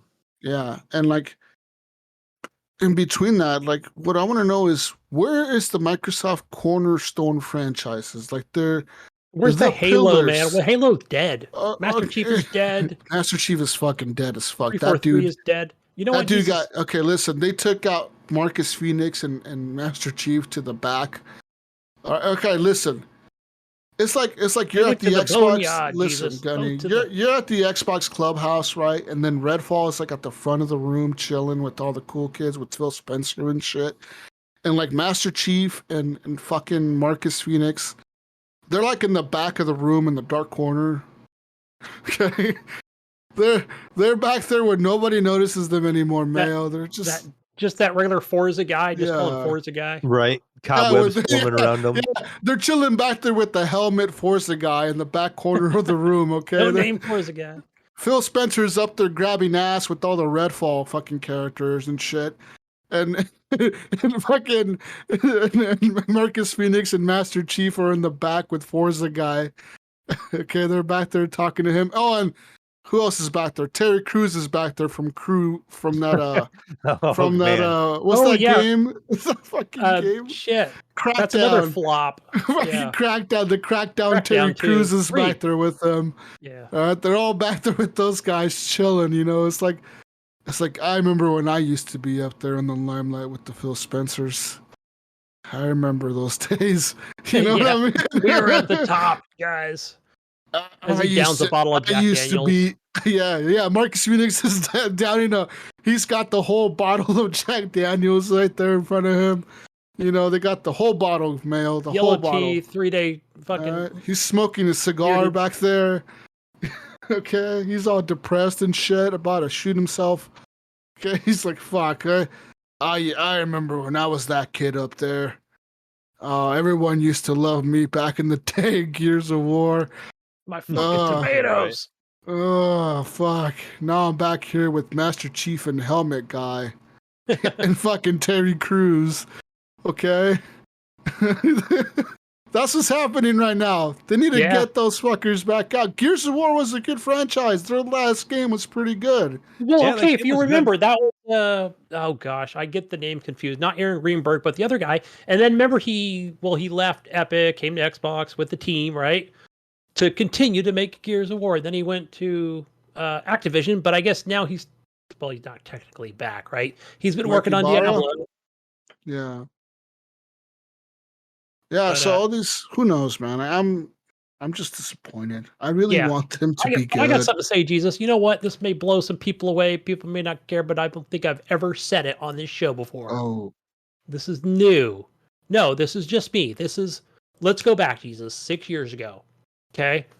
When I'm on the Facebooks and you guys are talking about, we're going to make a podcast and we're going to talk about video games. I'm like, what video games are you guys going to talk about? And they're like, all of them. And I'm like, how the hell are you going to talk about other than Xbox games, right? Because we're in this Xbox Live chat and we're going to make our own page and we're going to start threads. And I'm like, huh?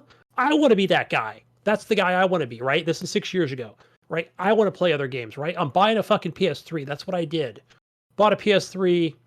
And I got my Xbox. I want a gaming PC, right? Because that's what I want, right? I don't want to be just play on Xbox, right? I want to play all the games. I haven't quite achieved that yet, right?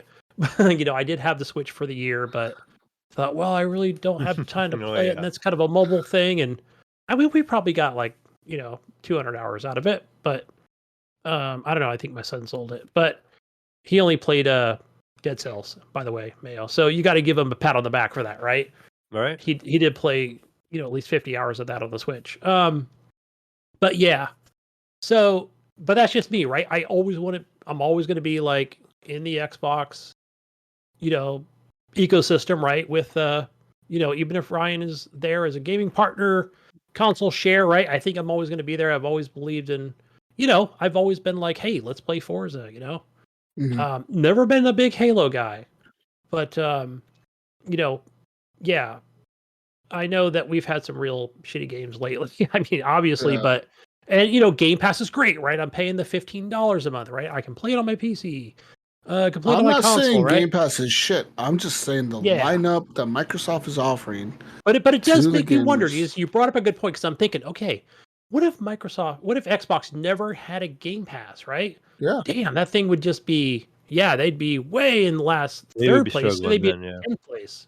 They would have nothing. They would have nothing right now. If they had no Game Pass, that company, who knows if Microsoft would even own Xbox still. Yeah, because I wasn't sure when this thing, how long has it been out now? 4 years or whatever. It's been a while for Game, right? They're putting a lot of your third party stuff. Those are the true bangers, right? That that is the true bangers. The good games on Game Pass are the third party games that are coming out on there.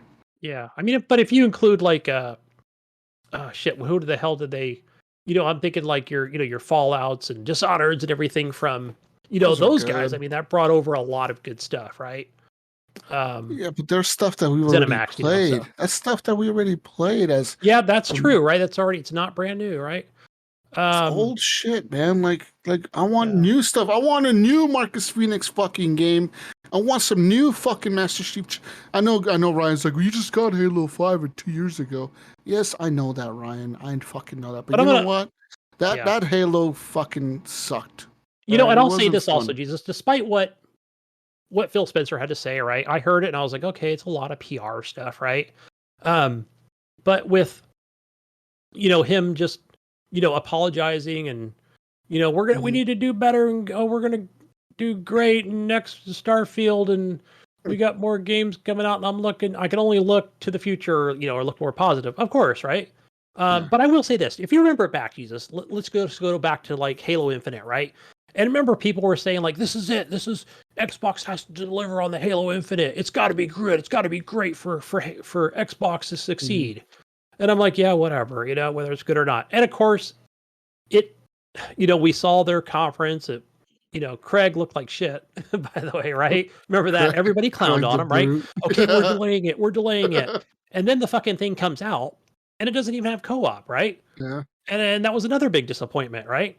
And again, I'm not the biggest Halo fan. I played 3 hours of it and I was like, whatever, it's Halo. Eventually they did add it, right?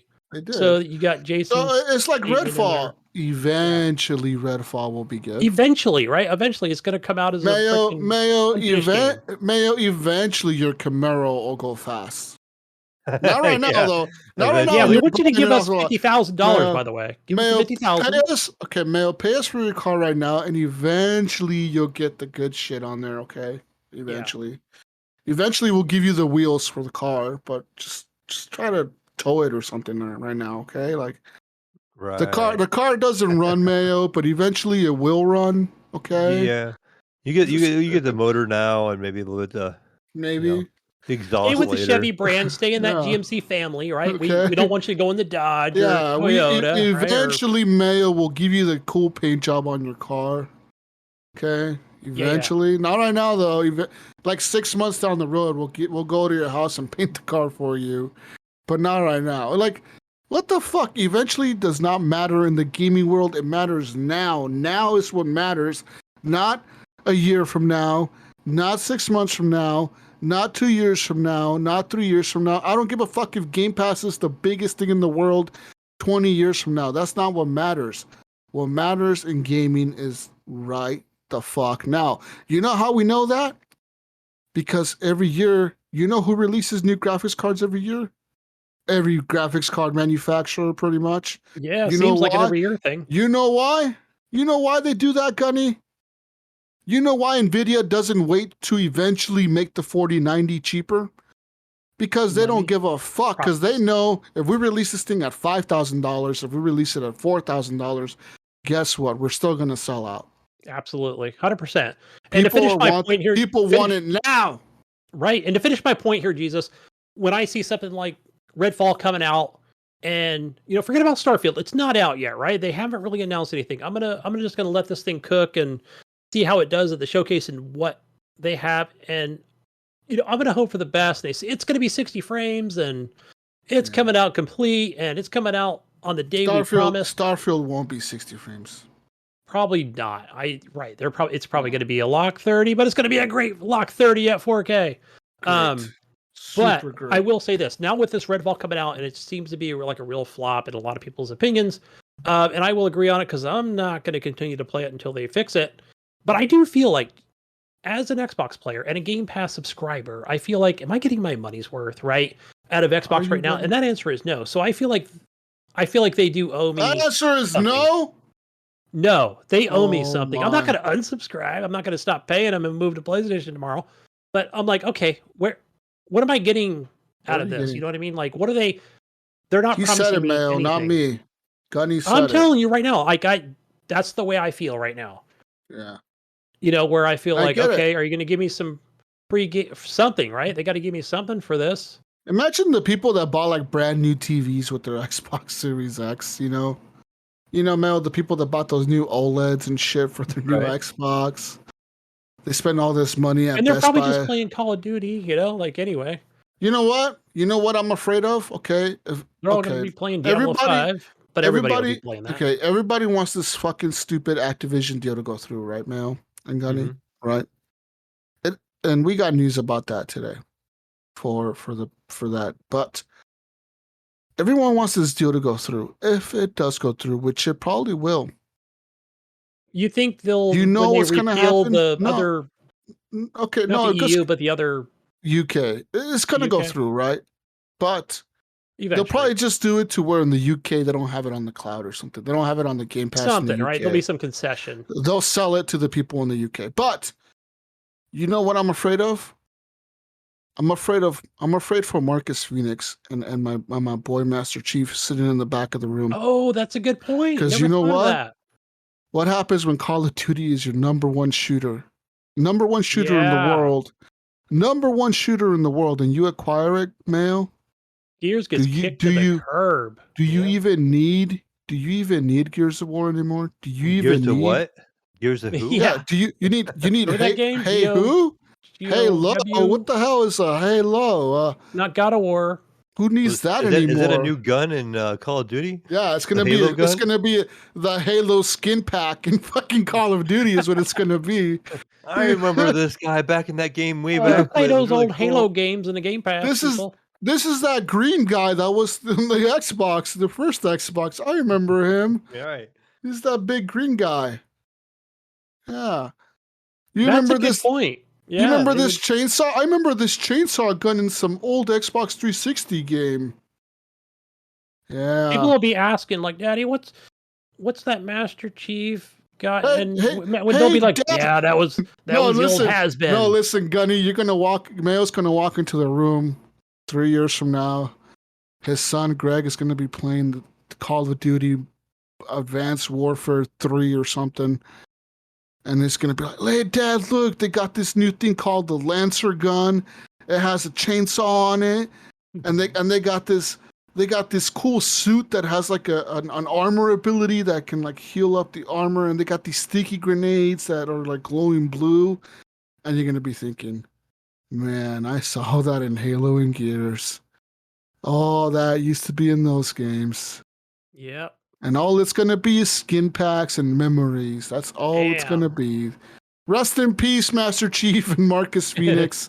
No more fucking Gears and no more Halo for you guys. No new games. We won't be needing you anymore. Go to we your don't retirement need you home. anymore. We don't need you anymore, 343 Industries. You're getting shut down. We have Activision fucking on board. They don't need 343 Industries anymore. That's true. They don't need the coalition. They don't need the coalition or 343. You know what they're going to become? You know, those used to be the first. Those were the first, like in my opinion, those were the first two of the Xbox publishing studios that were like the big ones, right? You saw that logo front and center. You would always see the coalition and 343. And you know what they're going to become, Mayo? I know. They're gonna become a support studio that's gonna show on the bottom of the screen when Call of Duty's launching. Right. They did some of the assets for when Call of Duty's launching, it's gonna say Infinity Ward, published by Xbox and Activision, and it's gonna show on the bottom supported by. It's gonna say like all the other little Activision studios. It's gonna say the coalition, in little letters, little 343 Industries and little tiny font on the bottom. Oh, it's gonna be. You know what they'll be sad. saying internally, Jesus? You know what they'll be saying internally? I know this because my wife calls me this. You call me Old Man Gunny. You know what my wife calls me? What? Let me tell you. When they call up, they'll be like, "Why don't we call them guys at the coalition?" And over at 3-4, call the antiques. Yep. Those guys are the washed ups, the hand me downs. We don't need them anymore. It's gonna be like that meme, that Toy Story meme. They gotta be good for something. When Andy drops Woody into the toy box, I don't need you anymore. Yeah, I don't need to play with you anymore. It's gonna be Microsoft dropping 343 in the Coalition, Gears of War, and Halo. I don't need you guys anymore. You guys aren't fun. I'm gonna play with Call of Duty now. Oh, that's gonna be a sad day, dude. Sad day. We've grown up. Yeah, we've grown up.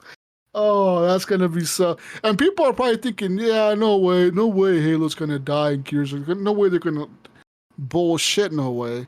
When you don't need those shooters anymore, man, you don't need them. What do you think EA did to Titanfall? They don't need Titanfall anymore. They got Apex. Right. That's a perfect example. Like, as much people want Titanfall, but they don't need it. So they're just like, we got Apex. Yeah. We're good. We don't. We got Apex and we have Battlefield. And Battlefield is like our backup, like really Apex is the moneymaker. Right, when you've got Warzone and you got a giant Xbox logo on it, that's all you need, right? Here it is. Play for free. We got some Battlefield news tonight. We do. We got a lot of news. Anyways, Gunny, what else have you been playing besides Redfall real quick? Real quick. A lot of... before I start what I've been playing... Well, we did play. Me, Mayo, Ryan, and Ghost Nico played a game on Discord called Putt Party. I don't know. I just fired it up and I was like... It's one of the activities. Anybody can do it. It's free to play. You can watch YouTube together or play golf. And I think there's a couple other games without being like a, what do you call it? Like a Discord Pro member. I don't know what the fuck they call it. I've seen my son play some of those games. Nitro, yeah. Member. So just regular hobo. It's fun though. It wasn't bad. It was like a really limited golf with friends. Yeah. Right. There you go. Very A hobo golf Is with this friends. a free game? Yeah, it's yeah. It's like an activity, but it is a game. Like it scores and everything. Oh. And what's cool about it is, I don't know how many players you can. What do we have? 8. We had 4 in there. It's supported up to 8. Yeah. So basically, you're just taking your mouse and left click, hold it back for how far you want to shoot the ball. And there's like these question mark things that you can pick up, and they're just power ups. So once you pick those up, as soon as your ball hits one, you acquire a random power up. Oh. And so it could just be like make the other balls bigger. You know what game they should buy? They should buy they should actually acquire that studio that made Among Us and just put Among Us in Discord. I was just getting ready to say that. If they just had Among Us on Discord where everybody could just play it. That would be cool. Like that would just be right in there. Yeah. That would be perfect. Yeah, just buy the studio that made them, because I'm pretty sure those guys are still independent, right? So just buy them up, offer them a shitload of money, and be like, all we want to do is put Among Us on Discord. You can still sell it on Steam, but we're going to just put it in Discord also. Yeah, that would be perfect. I mean, really, when you used Among Us, most people are using Discord. There's another, a couple other horror games I'm thinking of that would be perfect for that. So, totally integrated, right? Yeah, into, just integrated. The whole chat, the whole... Just put it in. Yeah, like, it'll work. It'll be fun.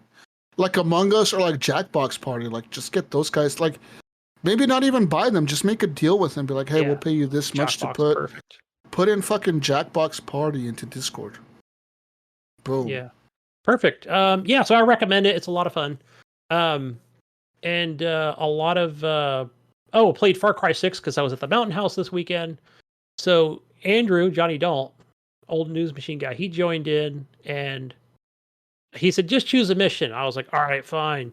So I ended up choosing like one of the Stranger Things. I guess it was like a free mission you get to play. I don't know if there's how many of them there are. But he goes, yeah, did you choose the Stranger Things? And I was like, I don't know. I just chose level 6, fucking whatever, right? Bottom of the list. And I go, is this a free thing? And he goes, yeah, that came out. And I think the Rambo thing was free. But otherwise, I would say as far as the missions, it's just visually, it looks stunning. Like you're in the fucking video game or in the TV show. And it had the monsters down and the giant thing in the sky with the red fucking lightning. It was pretty awesome. But it was pretty quick. I know that we got through you get to an objective. You go through I think it's through season 2 or 3, because it was stuff in there that I had not seen in the show. So, but it'll say all right, that was the end of chapter 1, and it has the whole music down and everything. And so, it's not really much of a spoiler, but if you've not seen the first season, so I get to episode 2 or 2.5, right? And I'm like, all right, so are we supposed to find the boy? Is that what it's about? No, Jesus. I'm looking for my dog fucking Chorizo, right? And I find his little wheel off of his little, fucking wheelchair thing. And it's but you're so emotional about it, right? Because that's your kid, right? Chorizo, And you're talking to this lady, and you're like, oh God, I hope he's still alive, And eventually, you find Chorizo and, and get him out of there, and you have to escape. I would say that some of the monsters, especially the one that's in Stranger Things, I don't think you can kill it. I think you're just supposed to run past it. Cause I've tried to just, I fucking hit it with a whole clip in the assault rifle and it doesn't die, but you can kill obviously the humans and the dogs and, and at the end of it, it's pretty cool. I would say probably the cutscenes are super well done. I would say that part of it. And it's just, of course, visually the artist style, everything's great, So gameplay, just normal Far Cry 6 stuff. So super well done. Matter of fact, I couldn't even finish it with Andrew, so I had to go home to the place I'm sitting now, fucking re-download it here on the Series X, play it. So, and it wasn't even that long. I think I got through the whole thing in 15 minutes, and then just ended up like just going around the world, just taking out anti-aircraft and conquering bases and stuff. And yeah, so I was like, man, like the hooks got back into me with the game, you know. So fucking love that game. Great game. The other one, Project Zomboid, guys. You guys know I can never get enough of this game. You know, I've been messing with mods a lot. Again, this is just on Steam. So just mouse and keyboard. Yeah. I'm like, all right, I want to limit how many mods I can put into this game. And again, I'm playing on like this super large map, you know. It's just like all the maps just all connected together. And I, you know, absolutely love that, just that super open worldness of it. And so today, guys, I decided like, oh, I'm just going to download the cheat menu. That's what I'm going to do. Because I can never find a fucking vehicle, right, that has keys in it. There is like teleport. I mean, there's just 1,000 different things that this thing offers, right? Like God mode and, you know, super instant heal and spawn in every vehicle. Yeah, teleport. I mean, you name it, right? It's got it. So I thought, all right, I'm just going to stay on the same map, right? And I'm going to, I mean, there's some tweaks that I did to it, right? So I'm not going super easy. I did spawn in some vehicles, you know, spawned in some keys. So some of the larger vehicles I can have. I want to get to a good base, you know, that's my goal. I'm still taking damage, right? I can still die, right? I did put my weight down to 0 so I can carry a gazillion weapons with me. But again, I can still die. I don't think that's really going to help me, to be honest, right? If you've ever played this game, I don't think having a fucking minigun with 1,000 rounds, you know, is gonna help you if you get inundated by zombies. That's usually how I end up dying, right? Or coming out of a house and there's a fucking horde right there. So I think obviously if I put God mode, I'm not gonna do that. Promise myself, not going God mode. I'm gonna take normal damage and, you know, collect all of my medical stuff as much as I can, obviously, to, you know, but it's still not a cure. I still died today from like whatever, the plague or some shit, you know? Like I got bit too many times. I was like, oh fuck me, right? So that's usually how I go out. So I don't know. I'm still at it, man. It's not like I just want to live forever. It's not that. I just want to uncover most of the map, discover everything, you know, and just do as much as I possibly can. So in this game. So I am not finished with this game. So far I've got 150 hours into it. I want to keep going, learn as much as possible, whether it's fishing and foraging and farming, and, you know, none of that stuff I've actually done, but yeah, I want to discover every base, all the weapons, everything. So yeah, it's a great game, Mayo, as you can tell. Play it all the time. I keep thinking about it every time. As much as you talk about it, it might be up my alley, but I don't know. It's got that learning curve, right? So I would say watch it on Twitch. Well, I would just say, you know, just get in there vanilla. I'm kind of over the vanilla thing, you know. So, you know, I want something I want baby mode, and that's what I've done, right? I've added that in. So, there's the British Armor mod pack, right? Which just, again, you still have to go out and find those weapons, right? Now you can choose to say, okay, put the weapons everywhere, not just military bases, but it still means you have to go house to house to house, right? Eventually find a gun store, and then you have to figure out how to get into the gun store. Again, while being attacked by zombies, right? So I did put the spawn ratio. It's obviously a little lower, so it's not at like a normal, you know, you're fucking dead in 1 hour, you know, from just hordes everywhere. So I still set it to like really it's on a low setting, right? Which I thought, and then today I'm like running around going, fuck, there's too many zombies. Like, I guess there's too many clusters, you know? I thought I had it on baby mode, but yeah, there's a lot of tweaks you can do to it. I guess probably if I put it in sandbox mode, right? Or God mode, right? I would never die. But yeah, I do want some realism to the game, you know, to give me a reason to, you know, keep moving, right? So I don't want to make it too easy. Yeah, I can go on and on about this game. I play it too much. Yeah, more Dead Island 2, but Project Zomboid keeps taking up most of my time. So let's see. Oh, Diablo Immortal, guys. I was so freaking tired this past Thursday, Friday. like, I'm just gonna play on the iPad Pro with an Xbox controller. I'm like, all right, who does that, Jesus? I don't know. People just swipe, left and right thumbs. Not me. So yeah, I ended up playing that. I don't know why it like restarted everything. I was like level 6, but it put me back down. What do you to do? 1. Do you like prop the fucking? What do you do? You prop the fucking iPad on something and then you play? Yeah. So I've got. If you look here, I actually bought I bought a stand that it comes with. Matter of fact, my wife got me it's a special bed? needs. Yeah. Like it's a, how do I say it? Like, for young kids, right? Special needs like that. Okay. Right. So it's got the auto stand to it. Okay. Yeah, and I just prop it up and just yeah, on the bed, on the chair, whatever, and I just play with a controller. I guess my hands were that tired, but it worked. I kind of want to. I have an That was iPad that I was thinking about because AT&T right now is doing. I don't know for anyone listening that has AT&T. They're offering you a subscription for 6 months for free for GeForce Now, and I'm gonna sign up for it and do it. And obviously, it works on an iPad and shit. So I'm gonna try to stream. How to much my is? I've iPad. never even considered. I actually I'm looked it not up. a cloud streamer. I looked it up, and GeForce Now is actually reasonably priced for like if you want to. I guess if you want to dabble in PC gaming, I guess this is what it would be for. Or like if you're like me and have a PC in a certain room and want to play in another room. Right. But it costs $99 for the premium subscription, and that's for 6 months. I can look it up right now. Hold on.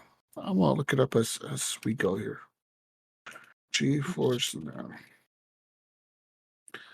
All right, let me look it up right now for you, Gunny, live on the show.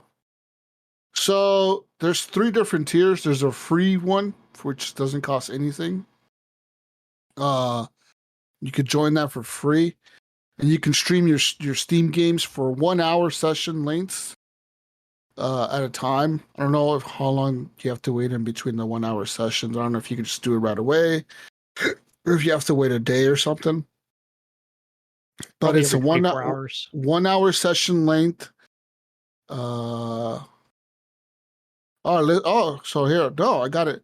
There is no set time limit or no set limit to how many times a member may start a new session in a day. So there's that. So I guess you can just keep playing for 1 hour and then restart. Then 1 hour, then restart. 1 hour, then restart. I guess you could do it that way. But you get a basic rig with that version. I don't know what the fuck a basic rig means. And it says standard access to the gaming servers. And then you got priority, which is right now it's on sale. But normal price is $49.99 for 6 months, Mayo. Right now it's on sale for $30 for 6 months. But with that one, you get a premium rig with RTX on. Priority access to the premium servers, not the standard one. You get 6-hour sessions and up to 1080p resolution and up to 60 FPS, Mayo. And then for the ultimate, which is what AT&T is offering right now. Okay. The ultimate gives you for $100 every 6 months. I think you can pay for 1 month is $20, or you can pay $100 for 6 months, which is probably worth it, GeForce RTX 3080 rig with RTX on. Exclusive, not priority, but exclusive access to the fastest servers, they say. And you can play up to 8 hours in a session with up to 4K resolution and up to 120 FPS. And I know that this app, this GeForce Now app, is included in like the brand new, I think the LG and the Samsung televisions that came out in this year, 2022 models and up. I think all those have the app built into them. But you can also download it like on your Apple TV device. You can download it on your iPad, on your phone. I think on the iPhone, is limited to like browser mode, so you have to like launch some browser site for the cloud gaming, kind of like how Game Pass is going to work on the phone for the cloud streaming. But you can launch like the browser on your phone and it'll work. But yeah, but I mean, for if you want to try out a 3080, I wouldn't say what a 3080 actual performance would be, but what a similar performance would be to a 3080. I guess you could try this.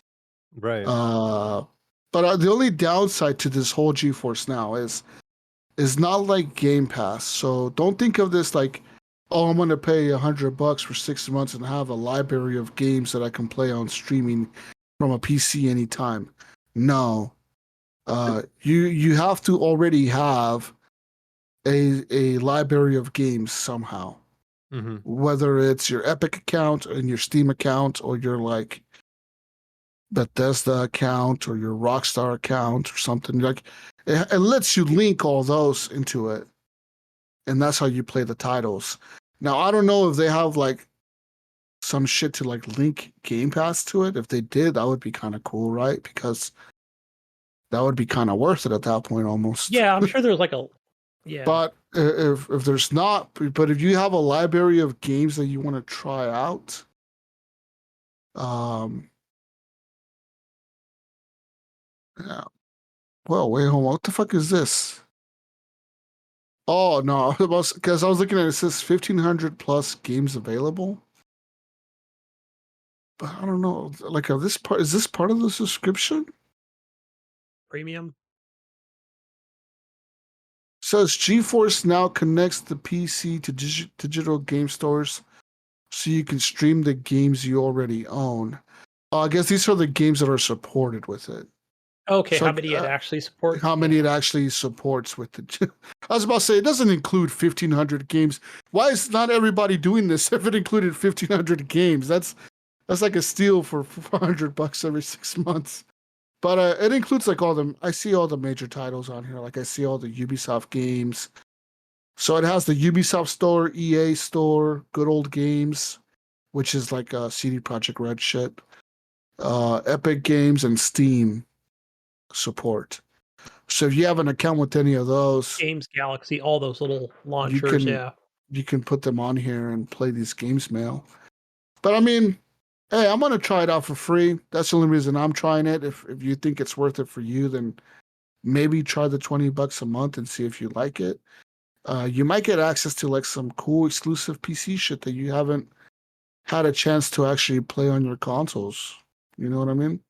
Yeah. Mm-hmm.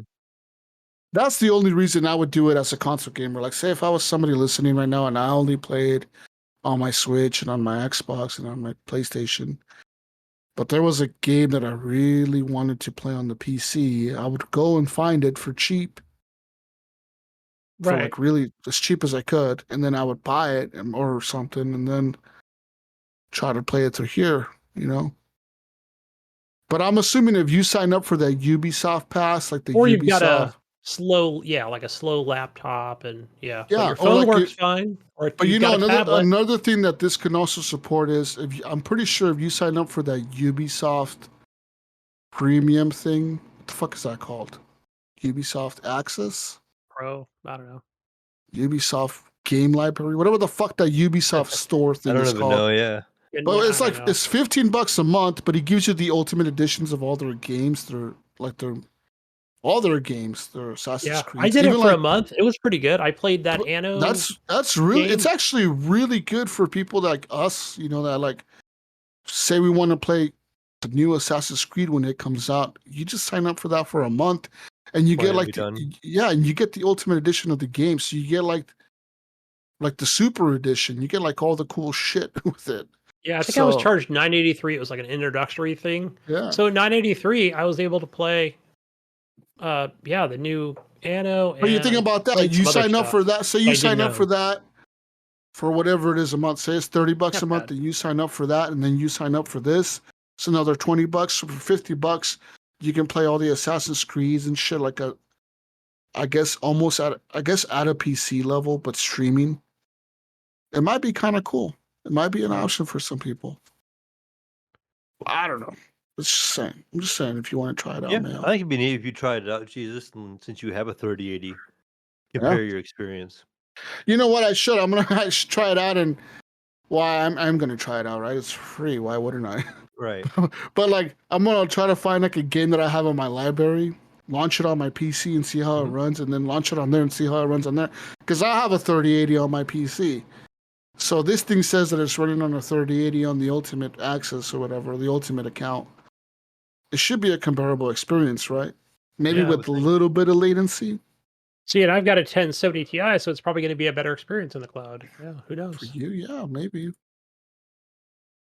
Yeah. Anyways, what else, Gunny? What's going on? Nope. Where That's we at? pretty much it. Yeah. Mayo, what are we doing?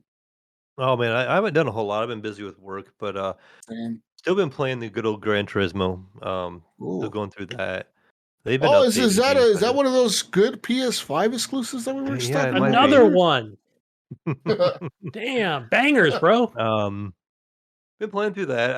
I am now in the World Cup challenges, so it like opens it up. Like you go to this cafe if you're familiar with the series, whatever, and then this guy's always like, "Okay, we're gonna talk about Porsche this time," and he'll be like, "Do these 3 races, and you unlock like 3 different 911s, like an older one, like maybe a 90s one, and like a new one or whatever, you know." And now I'm to the point where he's like doing like the World Cup type stuff, like road circuit type stuff. So now it's like mixed cars. You know, so it's a wider. Have you unlocked like those? Have you unlocked any of those like super like race cars, like those super fast ones? I'm pretty much up to like none of those. I'm kind of like up to like the Lamborghinis and some of the Ferraris. Nothing like the F1 cars. You're not like nothing those like crazy like race cars. You know which ones I'm talking about? What are like I know the what McLarens and shit, right? Yeah. So I'm starting to get into some of those, but just going through the game. I want to try to like get every car in that game. I want to treat it like Pokemon. I want to try to collect every car in that entire game. Just to collect them all. Even though there are cars I don't like. You won't be able to because you got to pay for the DLC. Well, okay, minus the DLC. So I'm not buying the DLC. Screw that. You're gonna buy the DLC. Come on. You gotta buy the DLC, Mail. You gotta collect them all. You might as well go all in, Mail.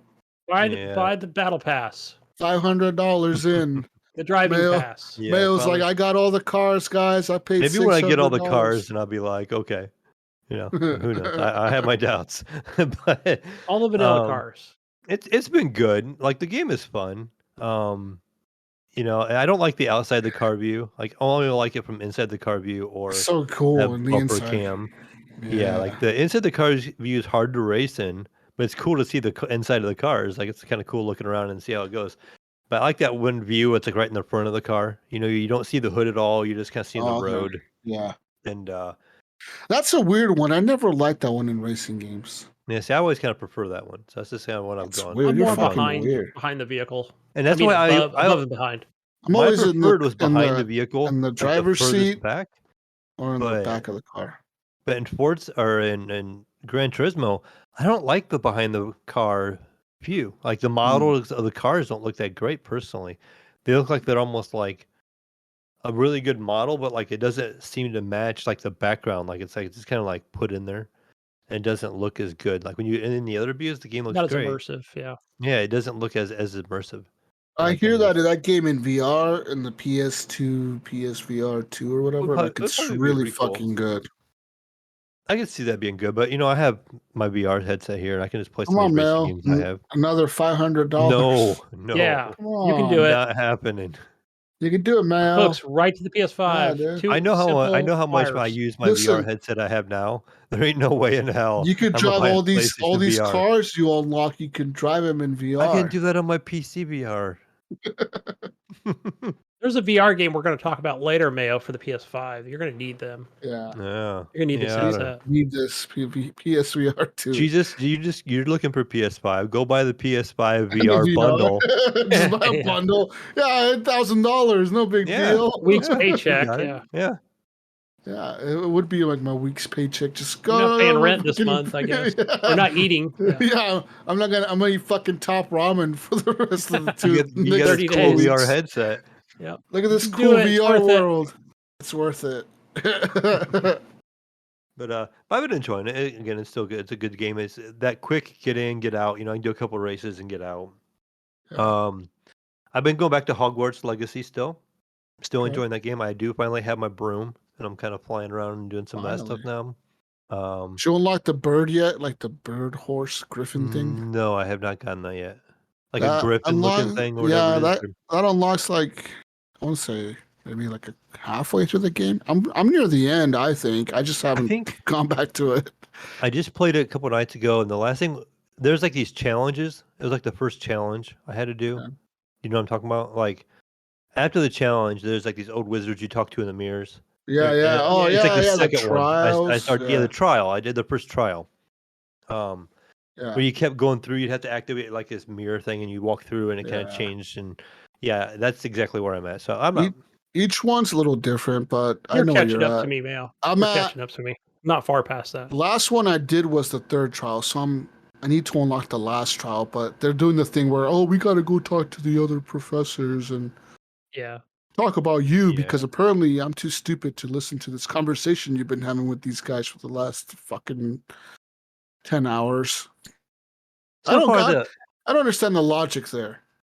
Like these wizards live in the mirror. Okay, they live in the. Okay, Mel, listen. These wizards live in these paintings, right? Mm-hmm. They're there the whole time, and then they just walk out, and they're like, "Oh, hey, Mayo, haven't seen you in 500 years." You're right, yeah.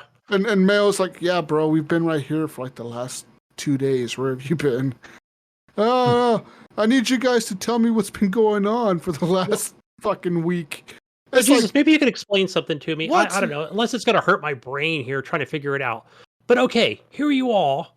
You're out. Okay, so you're here, me with the Australian accent over here. Where's my English one? But okay, so you're in the beginning of the game. Well, not the beginning, but when you're talking to the dudes in the mirror, right? And you're bringing the professor of something or whatever into some of those missions. Well, each time, right? Where I forgot his name, but you're bringing him along. Mr. Fig? Yeah, Mr. Fig. You're bringing Mr. Fig, and you're talking to the other... That's Professor Fig to you. Oh, Professor. Oh, so sorry. That was a good one. So why does Professor Fig not know who these people are? He's just like... He never mentions, like, I know who they are. They are legends. Bro, like I work at Hogwarts. I know who these legendary you would think fucking he'd know exactly who they are, but he never says a word. He just kind of like and nods and yep, okay, that you should do something about it. And you're just like, all right, I guess I'll go. I also want to know is how like all these other professors, they just don't give a fuck. Like if you've been out there fighting other wizards. Like they're not helping you. They're not. They're teaching you how to do stuff. Hey, here's this new spell you can. I just go back to class. I just go back to class, right? And I just tell my professor, yeah, bro, I just killed like 50 wizards out there in the camp. No big deal. I just fought like 5 trolls. And the teacher's like, oh, okay, today I'm going to show you how to cast this spell. Right, it's like, what the fuck? Like, no fucking concern for your life whatsoever. They're just like, oh, okay, well, good job. Good job, old chap. You know, now we're gonna learn how to go upside down on a broom. You know, like wait, I've already like bro, I'm out there killing trolls and shit. What are you showing me this for? You know? Giant trolls, right? Yeah. I don't get it. Yeah, like some of that is kind of weird. It's all kinds of little games and missions within. Yeah. It's an open world, right? So I'll give it a pass. My biggest complaint about this game right now that I'm experiencing, maybe there's some way to fix this maybe later on, is my inventory storage is so damn small. Do the Merlin Trials. Merlin Trials is the only way. I've done some of those actually. Do a bunch of them. Okay, listen. What I did was once you unlock the broom mail, I did that. Pull up a tutorial that shows the location of all the Merlin Trials and just fucking fly straight to them. Because you can fly to you won't fly to all of them, but most of the ones on the main map, before you unlock that other southern part of the map, you go through that tunnel in the camp or whatever that I was talking about, that you have to fight all those people, and then you go to the other section of the map. That first section of the map should give you like 40 slots of inventory or 45 if you do all the... Yeah, because that's the most annoying thing. I'm like constantly finding stuff. And they're like, you can't pick it up. Your inventory's full. Oh, let me hit pause. Move my analog stick so it goes over to my equipment. Okay, which one do I want to pick? Okay, let me look at my coats. Okay, coats has 3 things in it. me look at my glasses. Okay, glasses. I got 8 things in glasses.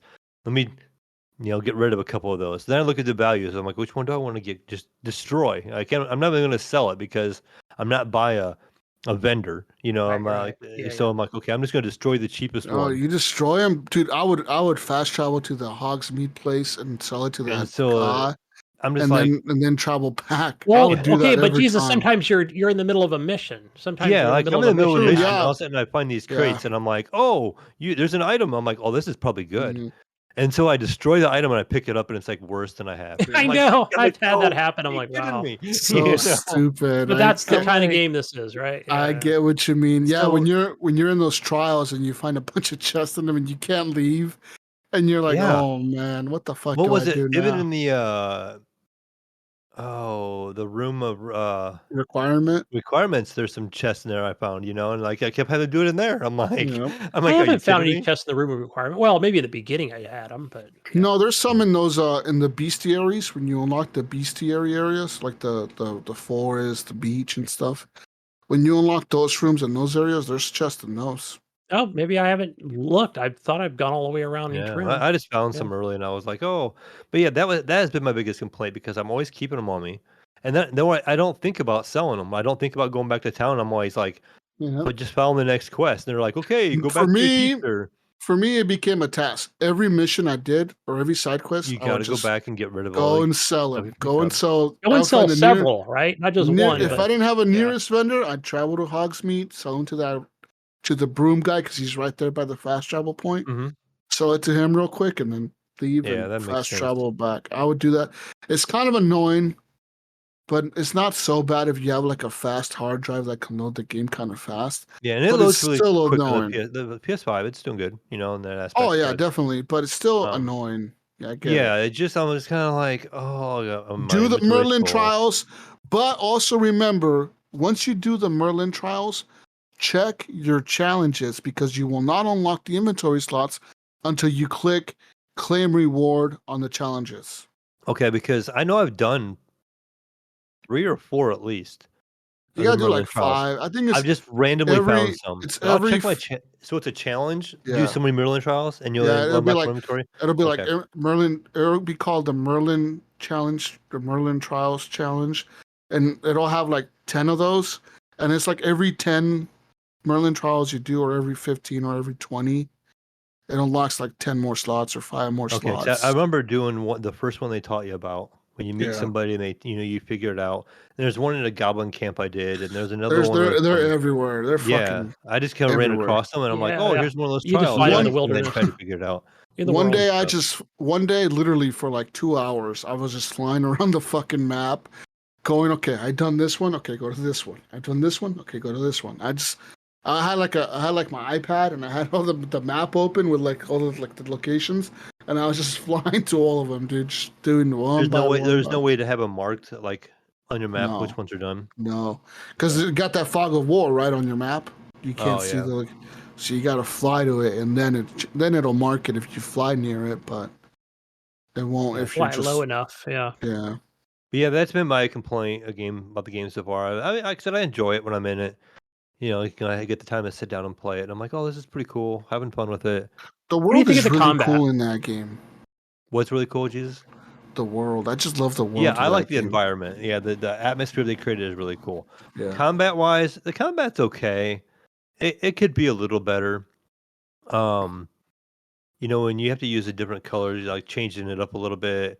Like it's a the lot of the more knights or the wizards or whatever you do the whole the dodging more thing. spells you learn, though, the Yeah. combat gets cooler. I like the dodge. It's Because you it's learn a spot on. lot. You learn a lot of spells. Eventually, you'll learn enough to like. You'll learn like 5 of the red spells, 5 of the yellow spells, 5 of the blue spells, and like 5 of the purple ones. And like they will all do different shit. And if you like, there'll be times when you'll be fighting and you have to keep switching your on Reset. your D-pad. Yeah. It'll like reset the different slots the different slots you want. You can have up to like 16 spells equipped, and you'll be just rotating through all of I them. unlocked the 3rd set, so I would have technically was there 4, 12, yeah. right? So there's 8. I have 12 now. Yeah. So I think you can unlock up to 16, and even then you won't have enough room to have all the combat spells at once, but you'll have like the main ones you use. And Yeah, like there's I a kind lot of of them, grouped dude. I like the Revealio, and like the ones that like the repair and I did the the same shit. reveal are all Yeah. kind of together. Then I have combat ones that are kind of Mhm. together, and then I have whatever the other ones like whatever I just don't use as Yep. much That's what I did. I did the same fucking thing. And and stuff. Yeah. Keep it simple. there's some really cool spells. There's some spells that like turn people into objects. So like you could turn people into like a table or into like you could turn a wizard into like a chair Mhm. and then like blow up the chair.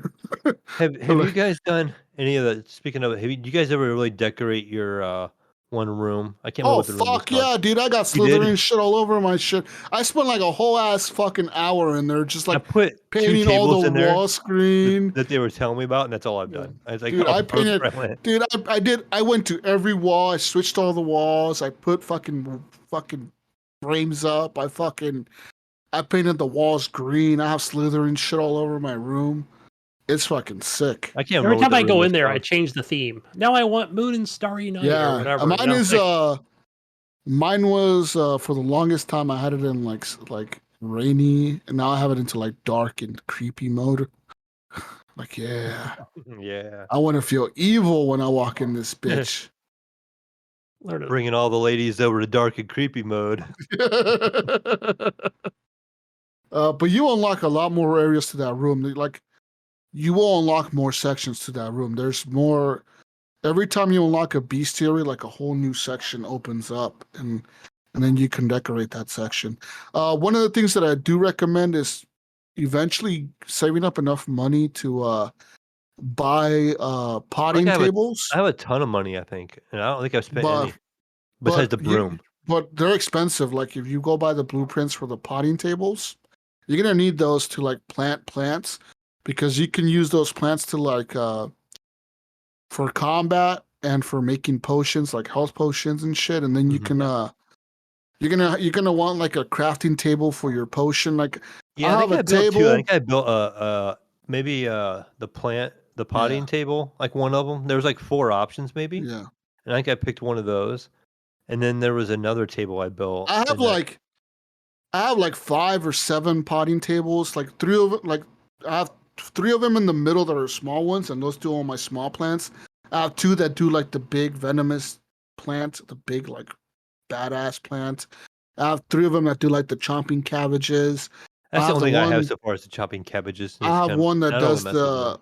the flux weed. I have one that does the little screaming root guy. I have Oh all yeah, those, and that, like, yeah. and I always have a table, a potion table brewing, but it's always I have it where it's automatically brewing the health potions. So it's just constantly brewing health potions. So Yeah, those are important. every time I go in there, I just pick any health You gotta potions I grab need them, yeah. up. It's gonna be a cooldown, yep. Yeah. 10 minutes every plant, every potion. And I I think mean that's been Yeah. Or most of my gameplay. every plant, sorry. The other one I just want to hit on real quick that I've been playing. I can't remember which one of you 2 recommended it. Was the Final Fantasy VII remake. I went ahead and Yeah. downloaded it and installed Awesome. it. That was me.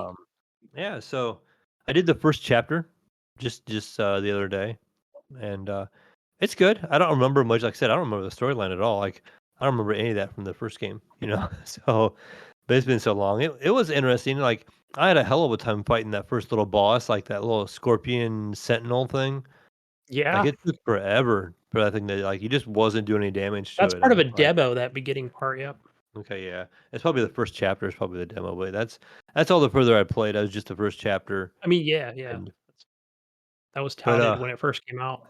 but then I remember I fired it up, right? I was getting ready to play it and I turned my PlayStation on and Turismo or something had an update and it could not update because it was out of room. My PS5 is out of storage. And I only have a couple games on there, but they're all really bro, large you games. gotta go buy I'm one of like, them oh, you You got M.2s. Warzone on there installed? What's going on? No Warzone. So here's the Bro, big the hitters I have. PS5 only has like 800 gigs of space. Well, I think it's less than that after allocated space, right? It's like in like No, 600 or it something. has 1 I could be wrong. terabyte. It has 1 terabyte of space, and then once the OS is on there, it has 825 gigs. So I have like the NBA 2K23. I know that's a really big game. And I think Hogwarts is a pretty good game, big size. Yeah. I think I 100 or also something like have, that. I saw it today. and I have Final Fantasy 7. Gran Turismo, I think, is really big. Yeah. And I'm trying to think what else is. Oh, I have Dead Island 2. Oh on yeah, there. yep. A lot of AAA's on there. And then just a couple. I put Bomber Crew on there. Never launched it yet, but Bomber Crew is on there. Bomber Crew is fun, bro. I love that game. And I recommend you play that next. That game is so much fun, though. Like, you think it's stupid at first. You're like, this is so dumb. It's so easy. And then it gets like I remember you ridiculously played it a fucking lot. hard. That's I why I did. put it on there. I Still have it go back everywhere, to and I that still never played fucking it. game. I still I've go had that back game to on. that game. I have it on Steam. I used to have it in Game Yeah. Pass. I have it on my PlayStation. Yeah, and I still never played I it. still go back to that game to this day. Like, that I've still game never is played it, so man. I think I've good. downloaded it twice now. And I It's loved like Yeah, it was on FTL. Game Pass. What it I loved was. FTL, so I it's know I like just like it. think of FTL, but like in a World War II bomber. Right. It's so much fun, dude. But it's like FTL, but way harder, man. Way harder. Like, you're gonna be thinking, oh yeah, we're safe. We're gonna make it home, and all of a sudden your plane's falling Well, I apart. remember you in telling me midair. stories. Yeah, like something happens. And Oh man, your guys are fucking fall. You got your guy repairing the wing. He gets shot off, and you see him just fly off. He's just flying dead. off the wing. Hope you He's got a fucking dead. parachute. Yeah. Oh, well, he's dead. Come Okay, guys, on. we'll keep going. But- Oh, man, how did you? Okay, so I played it like real time in Final Fantasy VII Remake, but I heard there's also a way to play this like an RTS or whatever. I'm not sure. I just Yeah, played it where the standard real time was, and I mean, you could hit I the could be wrong X on that, but I button. swear they said that. Oh, You that's can an hit the X option. button, and it kind of pauses things. Yeah, And that you isn't can that like kind of sweet? pan the camera around, and then you can be like, okay, I'm going to use a magic item, or are you going to use a spell at that point? But it would kind of pause the game, and you could like click on the spell, then you could just pick on the enemy. Pick the enemy you wanted to use it on, or if you click the item, like, oh, I wanted to heal, like do a heal potion, it would like say you were, was it Barrett? He was with me early on who did the first fight and the first boss. You could choose between him and Barrett who you wanted to heal. And I mean, it was interesting. I mean, like I said, I did the whole scene where you fight that little scorpion thing. It blows up, you set the bomb, and you're running out, and you have to like do a couple little fights on your way out, and things were like exploding and blowing up, and so you're trying to get out of there. I set my timer to 20. I think it said 20 minutes or 30 minutes or whatever. And so I set it to 20, and they're like, "Oh, aren't you cocky?" I'm like, "Oh, did I just like shoot myself in the foot?" And I had so much time. Yeah, when I got out, it was like half the timer. Like it was so easy. I was kind of worried about it at first. Yeah, I think I'm trying to remember if I failed it once and had to go back to it, but I don't know if that impacts anything in the game or not by setting that time, or if it just made it easier or more difficult. I just put it on the 20 and just ran out, and I had probably half the timer left. So we just booked on out of there. But it was kind of crazy. Like some of the fighting is kind of hard. Like there's like so much going on. I wish the camera was a little further back so you could see some more of the enemies. Because every once in a while I get hit from stuff. I wasn't like yeah. noticing or something like that. I wish there was an FOV slider that would slide the camera back a little bit so you can get a better view of what's attacking you from the sides. I don't like games that do that. It's like I take so much damage because I'm getting attacked from stuff I don't see on screen. I'm Yeah. like, oh, if I only had an FOV where I could just back it out a little bit and see what's going on a little better. I don't think I had that issue playing on the PS4 Pro. Like I felt like it was back far enough. Yeah, it just feels like it's zoomed in a little bit in the combat. I'm like, maybe it'll zoom out later on, and depending. But like early on, like you're in that building and you're going up that There might be a tower. hotkey on. Oh wait, I guess you're playing on PS5. Yeah, I'm Never on mind. PS5, so Probably the same um, version, just up-resed when you were in. yeah. But I mean, it was okay, and the combat was kind of hack and slash. Like maybe pause it in game and throw a spell up real quick or whatever. But I'll keep playing through it a little bit and see see if it grabs me. But right now, I still have Hogwarts to get through, so I might bounce between the two. And now Jesus' recommendation of Bomber Crew, since I do have it on there, I'll just quick hit playing that here and there. Listen, man, Awesome. just go into Bomber Crew thinking you're going to play for 10 minutes, and it'll hook Hours are you. gonna Like pass. you'll be in there for like an hour thinking like some crazy strategy. You're thinking I'm going to upgrade the turret next. I'm going to upgrade this next. Because the thing is, your guys gain XP as they're doing more missions with you, and sometimes you'll lose your crew, man, and then not just your crew. Because if you crash the plane and the plane is not recovered, then guess what? You have to restart your entire plane, dude. All the upgrades you had for it, all the armor upgrades, the guns. I think you keep some of the guns, but not all of them. But all the armor upgrades are gone, the radar upgrades are gone, the electronic upgrades are gone, the oxygen upgrades, they're all fucking gone. So you're like starting from zero. But guess what? The game isn't restarting. You're still like if you reach the critical hard missions, you're still doing the hard missions, but now you have a hobo crew. A level 1 with plane. with the hobo airplane, and you're like, what the fuck? Now what, right? Now you're just sending people to their suicide fucking missions. And then you're just pretty much you're just sending people to die, and then you have to kind of restart the game. Because the game you'll just be sending people to die. That's what you'll be doing. You'll be like, oh, there's no point in like even thinking these guys will come back. You guys are all going on a suicide mission. Can you go back and do old missions and then build them up? No, you can't. Sometimes it'll give you easy missions after like you fell a few times, but I mean, by that point, you're so beat up that you're just like, there's no point. There's no point in this. Sometimes also, if you have like, say you have like a level 5 or level 4 like crew member, and they like your crew dies, and you have to hire like a new pilot or a new gunner. Sometimes you will find that though, like instead of being like level 1, there'll be like a gunner that you can recruit that's level 3. You know, he may not be a level 5, but he's a level 3, so he's leveled up enough to have like a secondary skill. So all that stuff kind of plays into the game. It's pretty cool, man. I fucking love Bomber. You know what? I'm gonna buy Bomber Crew again right now. Yeah, buy it again. Buy it again. How much I love that fucking. Did you enjoy game. the Play it on space GeForce Now? Wasn't there a space one as well? Oh yeah, the new one of the game it's Space Crew, I think. It's not as fun though, man. I think it is called Space Crew. Bomber Crew it's a better game. Bomber Crew, Space Crew was cool, but they try to do like some of that FTL shit where like the doors, like the doors lock and like they jam. Oh yeah. I didn't like that about it. What I like about Bomber Crew is that you can see the whole plane and like, yes, there's times where like a part of the plane will be on fire and you can't get to the other side of the plane, but like if you have enough extinguishers, you can move people around and like do all that. But fuck, that game is so good. Yeah, that's pretty much all I've been playing. I'm gonna buy Bomber Crew the $40 bundle, Mayo. What do you buy? Game's $10 you're paying for on Steam. Gosh, the game is $20, but listen, the Bomber Crew Deluxe bundle comes with all the DLC, Gunny, and all the skin packs, soundtrack, which I don't want. Soundtrack, you can get that from Spotify, man.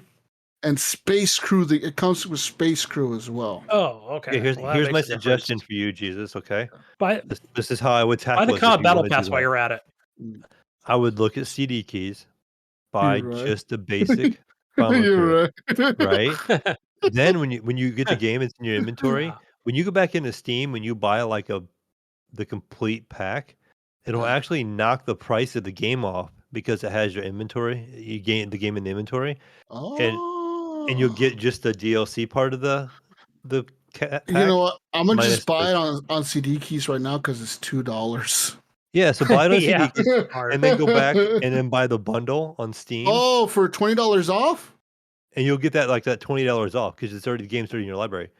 Oh shit! Mel just showed me some hacks. Yeah, because have you ever noticed this has happened to me with Dead Cells? Like you can buy Dead Cells. It's like, you know what? I'm gonna look if Bomber Crew's on my phone. If I can buy Bomber Crew on iOS, you guys, that's all I'm gonna talk about. Oh no, that's all I'm gonna play all the time. Playing at work, playing at home. You know what game was supposed to come to iOS but never did? Frostpunk. Was that supposed to come to iOS? It was announced. They had a trailer for it and everything. Oh. And they never put it out.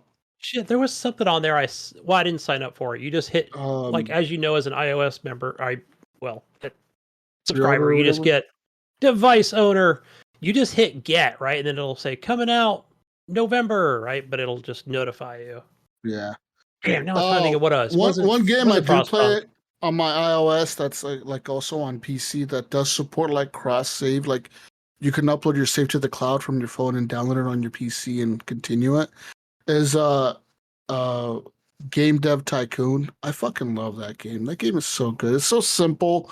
All you're doing is running a video game company, and I had one like that way back in the day. Making video games so easy. easy. Before these smartphones were really getting really good, like back when like the oh my gosh, the touchable iPod, the touch, iPod Touch. Yeah, well, before that came out, the touchable iPod. Yes. I mean the iPod Touch. It's been a minute. A Nano. I had an old phone and we bought this game, one like that, and it was like Game Dev Tycoon, and we played the shit out of it. Yeah. I used to play it at work. Dude, does it have like? I think it had like a breakout game on there too. Is it like really simple? Like you start your studio and it'll show like the new consoles when they get released, and it'll be like knockoff. It'll be like this is then it look like a Genesis or a Nintendo, and they have like the different eras. It'll be like the 8-bit era and the 16. And does it have like little like you can make a guy develop a sound for the game? Is that what right? And he'll sit there. This one had the guy, and you could do like you would hire. I know which one you're talking about. And you would hire a guy that does the. You're talking about. I have this game also. It's called Game Dev Story, and that's made by Kairosoft, and those guys make a bunch of those. They make like Mall Story. They've made like a movie studio story where like you run a movie studio, you run a mall, you run a hotel. But they also have Game Dev Story. But Game Dev Tycoon is a different one. It's simple graphics, man, but they still have the thing where like you start off in a garage as yourself, you're the only employee, and it's like the the early 80s probably or 70s, and then you have to build up to $1 million. Once you get to $1 million, then you pay like $200,000 to move into an office, and then you can hire people. Once you train yourself to staff management, you can hire people, and then you start building more games, and you can like research. You have like these research points that you get for like making contracts or like by making games. You get these research points, and these research points let you research tech, and some of it will be like unlock medium games, unlock large games, and then eventually you can get your company big enough to unlock like AAA games, and you can even make like an MMO. Like you can even get to the stage where like you have like 12 employees, and you have like a what's that shit called? Like a research team or whatever,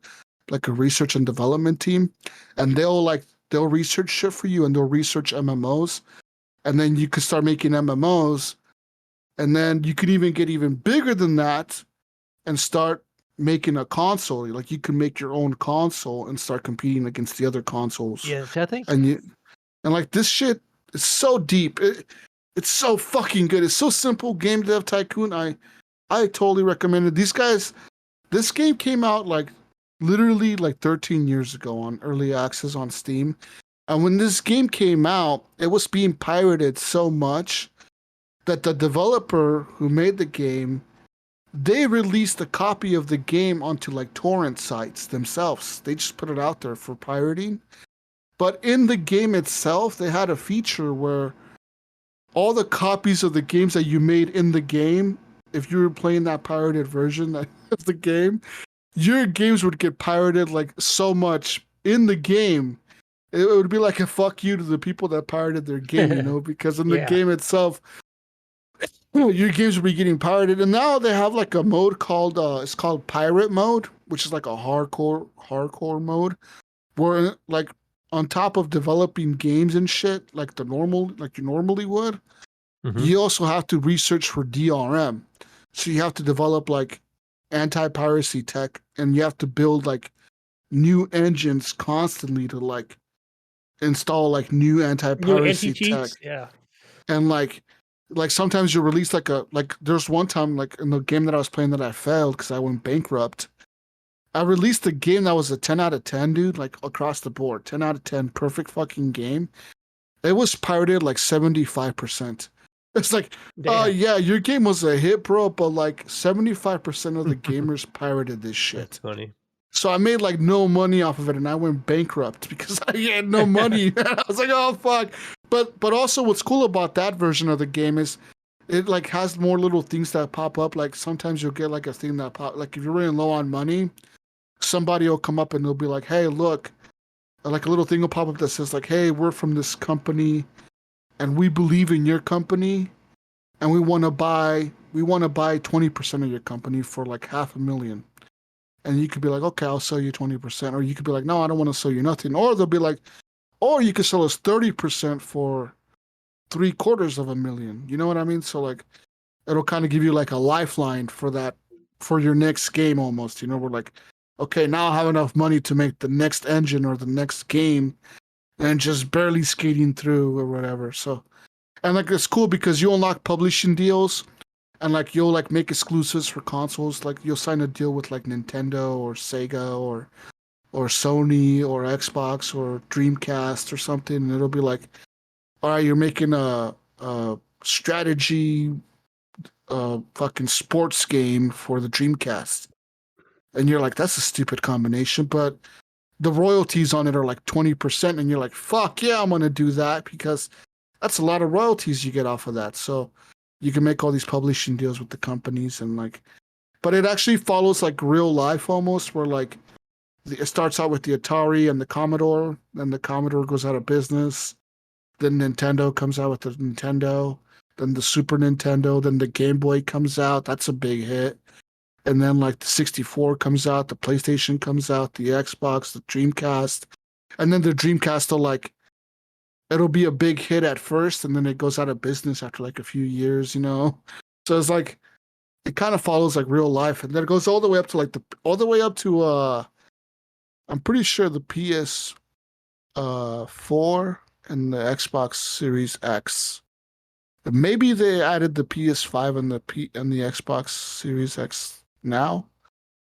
I don't know, but they do have like the Xbox 360 and shit in there.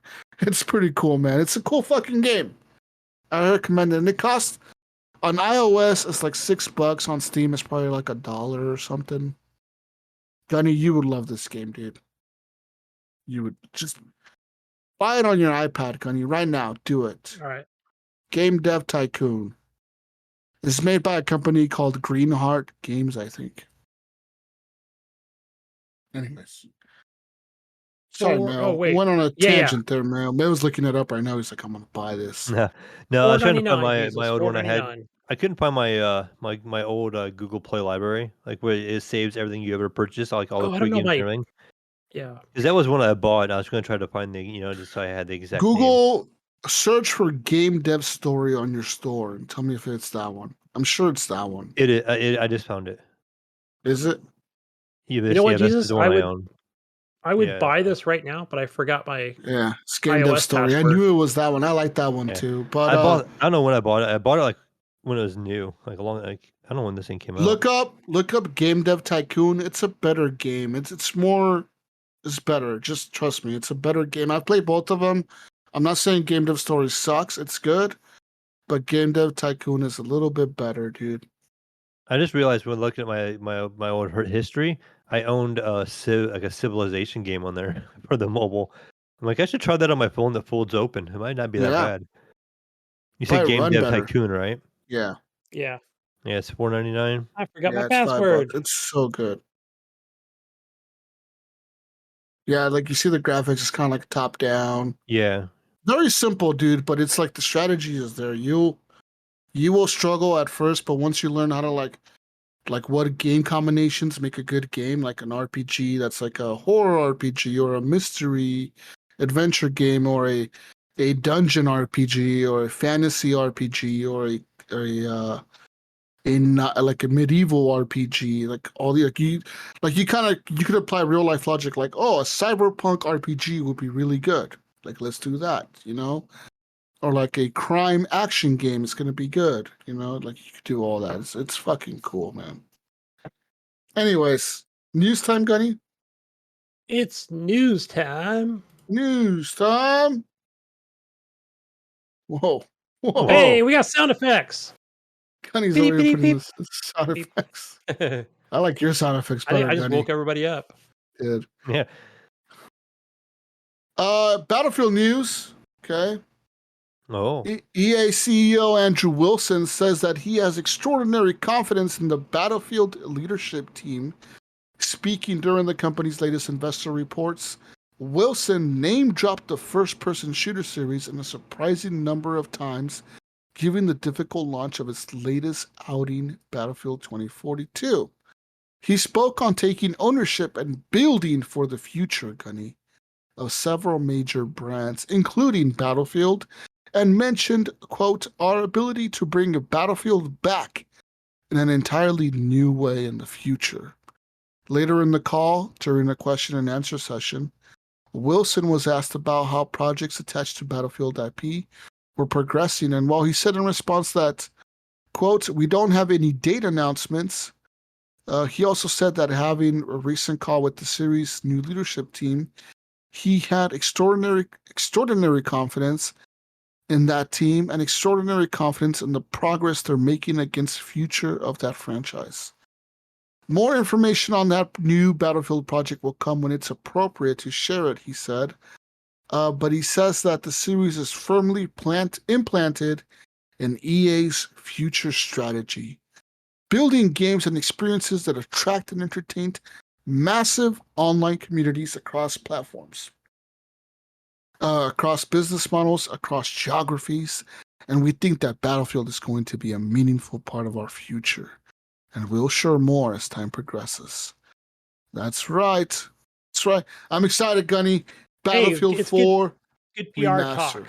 talk. That's what it is. But no, I mean, right there, I mean, they've been working on 2042, right? They've been adding, making changes, right? Updating. So that's what I want to see. That's what I want to see. Not, we're going to do something and then, because actions speak louder than words. Mm-hmm. Phil Spencer. Talking to you, pal. Yeah, Phil. Yeah. And other news, we want some more news. The European Union today, just today, Gunny, early this morning, has approved, under the EU merger regulation, the proposed acquisition of Activision Blizzard by Microsoft. The approval is conditional, though, on the full compliance with the commitments offered by Microsoft. The commitments fully address the competition concerns identified by the Commission and represent a significant improvement for cloud gaming as compared to the current situation. Today's decision follows an in-depth investigation, Mayo, of the proposed acquisition of Activision by Microsoft. As always, the Commission has based the decision on hard evidence and on extensive information and feedback from competitors and customers, including from game developers and distributors, as well as cloud game streaming platforms in the European Union. The Commission's investigation says here, both companies develop and publish games for the PC, console, and mobile devices, and distribute games for the PCs. Microsoft also distributes games for consoles and offers the Xbox console along with a wide range of products and services, including the PC operating system Windows. Activision's games portfolio includes famous franchises such as Call of Duty, World of Warcraft, Overwatch, and Diablo. The Commission's preliminary investigation found that Microsoft could harm competition in the distribution of console and PC video games, including multi-game subscription services and cloud game streaming services, and in the supply of PC operating systems. But the Commission's in-depth investigation indicated that Microsoft would not be able to harm rival consoles and rival multi-game subscription services. At the same time, it confirmed that Microsoft could harm in the distribution of games via cloud game streaming services, and that its position in the market for PC operating systems would be strengthened. In particular, the Commission found that Microsoft would have no incentive to refuse to distribute Activision's games to Sony, which is the leading distributor of console games worldwide, including in the European Economic Area, where there are 4 Sony PlayStation consoles for every Microsoft Xbox console bought by gamers. Indeed, Microsoft would have a strong incentive to continue distributing Activision's games via the device as popular as Sony's PlayStation. Even if Microsoft did decide to withdraw Activision games from the PlayStation, this would not significantly harm the competition in the console's market. Even if Call of Duty is largely played on console, it is less popular in the European economic area than in other regions of the world, Gunny. And it's even less popular in the European economic area within its genre compared to other markets. Therefore, even without being able to offer the specific game, Sony can leverage its size, extensive games catalog, and their market position to fend off any attempt to weaken its competitive position from Microsoft. Even without this transaction, Activision would not have made its games available for multi-game subscription services, as this would cannibalize sales of individual games. Therefore, the situation for third-party providers of multi-game subscription services would not change after the acquisition of Activision by Microsoft. The acquisition would harm competition in the distribution of PC and console games via the cloud, game streaming services, an innovative market segment that could transform the way many gamers play video games in the future. Despite the potential, cloud game streaming is very limited today. The Commission found that the popularity of Activision's games could promote its growth. Instead, if Microsoft made Activision's games exclusive to its own cloud game streaming services, Game Pass Ultimate, and withheld them from rival cloud gaming streaming providers, it would reduce the competition in the distribution of games via cloud game streaming. And if Microsoft made Activision's games exclusive to its own cloud game streaming services, Microsoft could also strain the position of Windows in the market for PC operating systems. So, the proposed remedies are a free license to consumers in the European economic area that would allow them to stream via any cloud gaming streaming service of their choice all current and all future Activision Blizzard PC and console games for which they have a license. A corresponding free license to cloud game streaming service providers to allow the EEA-based gamers to stream any Activision Blizzard PC and console games. So they're saying, okay, yes, you can buy Activision. We'll let you. But for every game that comes out from Activision, just Activision, not any other shit you own, just Activision. So any Call of Duty, Diablo, World of Warcraft, Overwatch, future games that come out, if somebody buys it on the Xbox in Europe or buys it on the PlayStation, you must give them the ability to be able to stream that game on any cloud platform. That includes GeForce Now, whatever included Stadia if it still existed, and whatever. Does Sony have a fucking cloud streaming? Yeah, I don't know. I believe they do. They do, right? Because they have Gaikai, right? Yeah. But I guess you would get a license for that to be able to cloud stream it to your PC or your laptop or your phone or your PS5 or your Nintendo Switch, as long as they supported a streaming service on that platform. So they say that the reason they're doing this is because they know that Microsoft has a strong position right now, Gunny, and they're kind of ahead of everyone in terms of cloud streaming. And the whole reason the UK blocked the acquisition was because of that. Because they said if Microsoft buys Activision, then that gives them a higher position, like a higher, I guess, stronger standing position for cloud gaming. They won't need, like they'll have such an advantage over everyone else that no one else is going to want to play the other cloud streaming services or whatever, like they right. won't be able to compete. That makes more sense. I mean, it was kind of like one of the things I was thinking of because I was trying to figure out the other regulatory board that that didn't approve it over in Europe. Because I was thinking, what are they talking about with this cloud thing? I don't understand. But now that makes more sense. Yeah, and I agree with this. I think it's good It says here that today, as of right now, Activision Blizzard does not license their games to any cloud gaming streaming services, nor do they even stream the games themselves.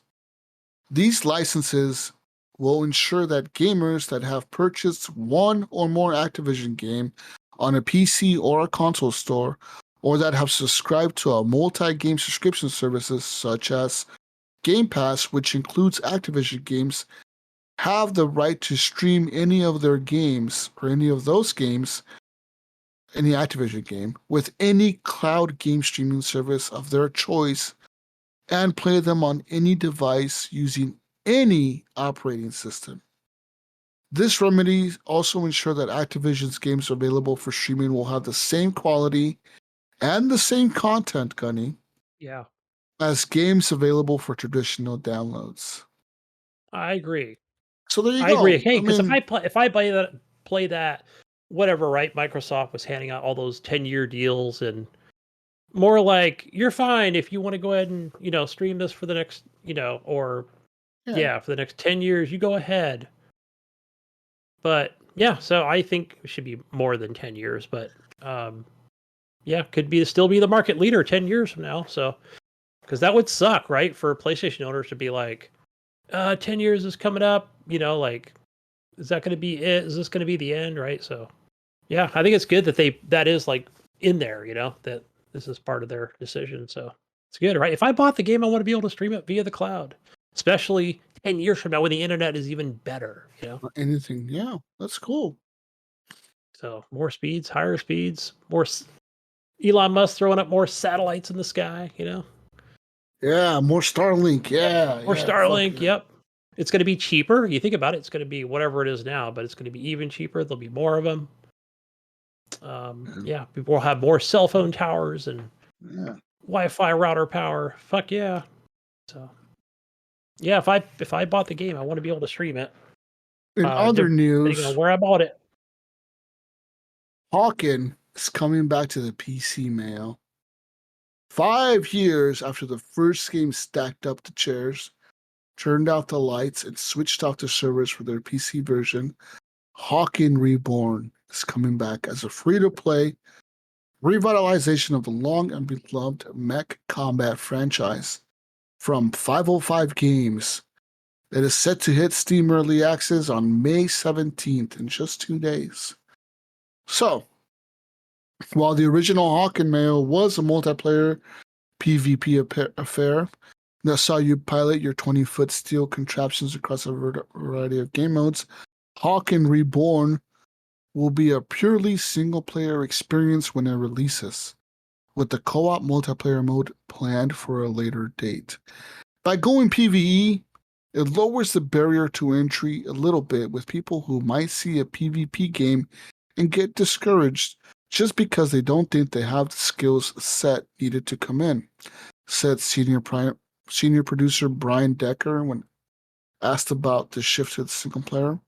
So, 505 is now focusing on the PvE, the narrative, the world, at least for right now. Hey, man. I remember this game when it came out a long time ago. Free to play, early access? It was pretty cool. It was really cool back in the day, too. Like, it had like an in the cockpit view, I remember. Mm-hmm. And it was like a little fighter, like a 1v1 kind of like mecha fighting game. I totally missed it, guys. I totally missed it. I remember when this came out and everybody was playing it. I think I was like working long hours. Yeah, I don't think it was I totally missed it. Popular. I think a lot of people had it, but nobody played it. Yeah, because it was free. Everybody was talking about it on the show. I think had the podcast going at the time, and I was like, "Damn, I missed it." This time I'm not. I'm going to get it. Not bad. In other news, want some more news here. More news. If you guys have been looking at the news lately, the Asus ROG Ally. Yeah, watch a couple of reviews on that thing. Specs are out, Mail. Specs are out. Price is out. Dicks are out. Everything's out. It's on the table. We're all here. Okay. Plop.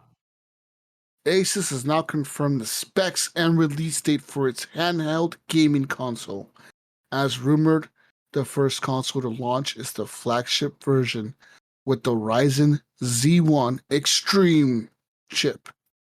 This console will cost you $699 and will start shipping on June the 13th. The version with Ryzen Z1 will cost $599. That's not Ryzen Z1 Extreme. That's the other one. This is the Hobo Ryzen Z1. That was only $599. And it will be available starting from third quarter this year. The ROG Ally, is that what it's called? Ally, right? Not Ally.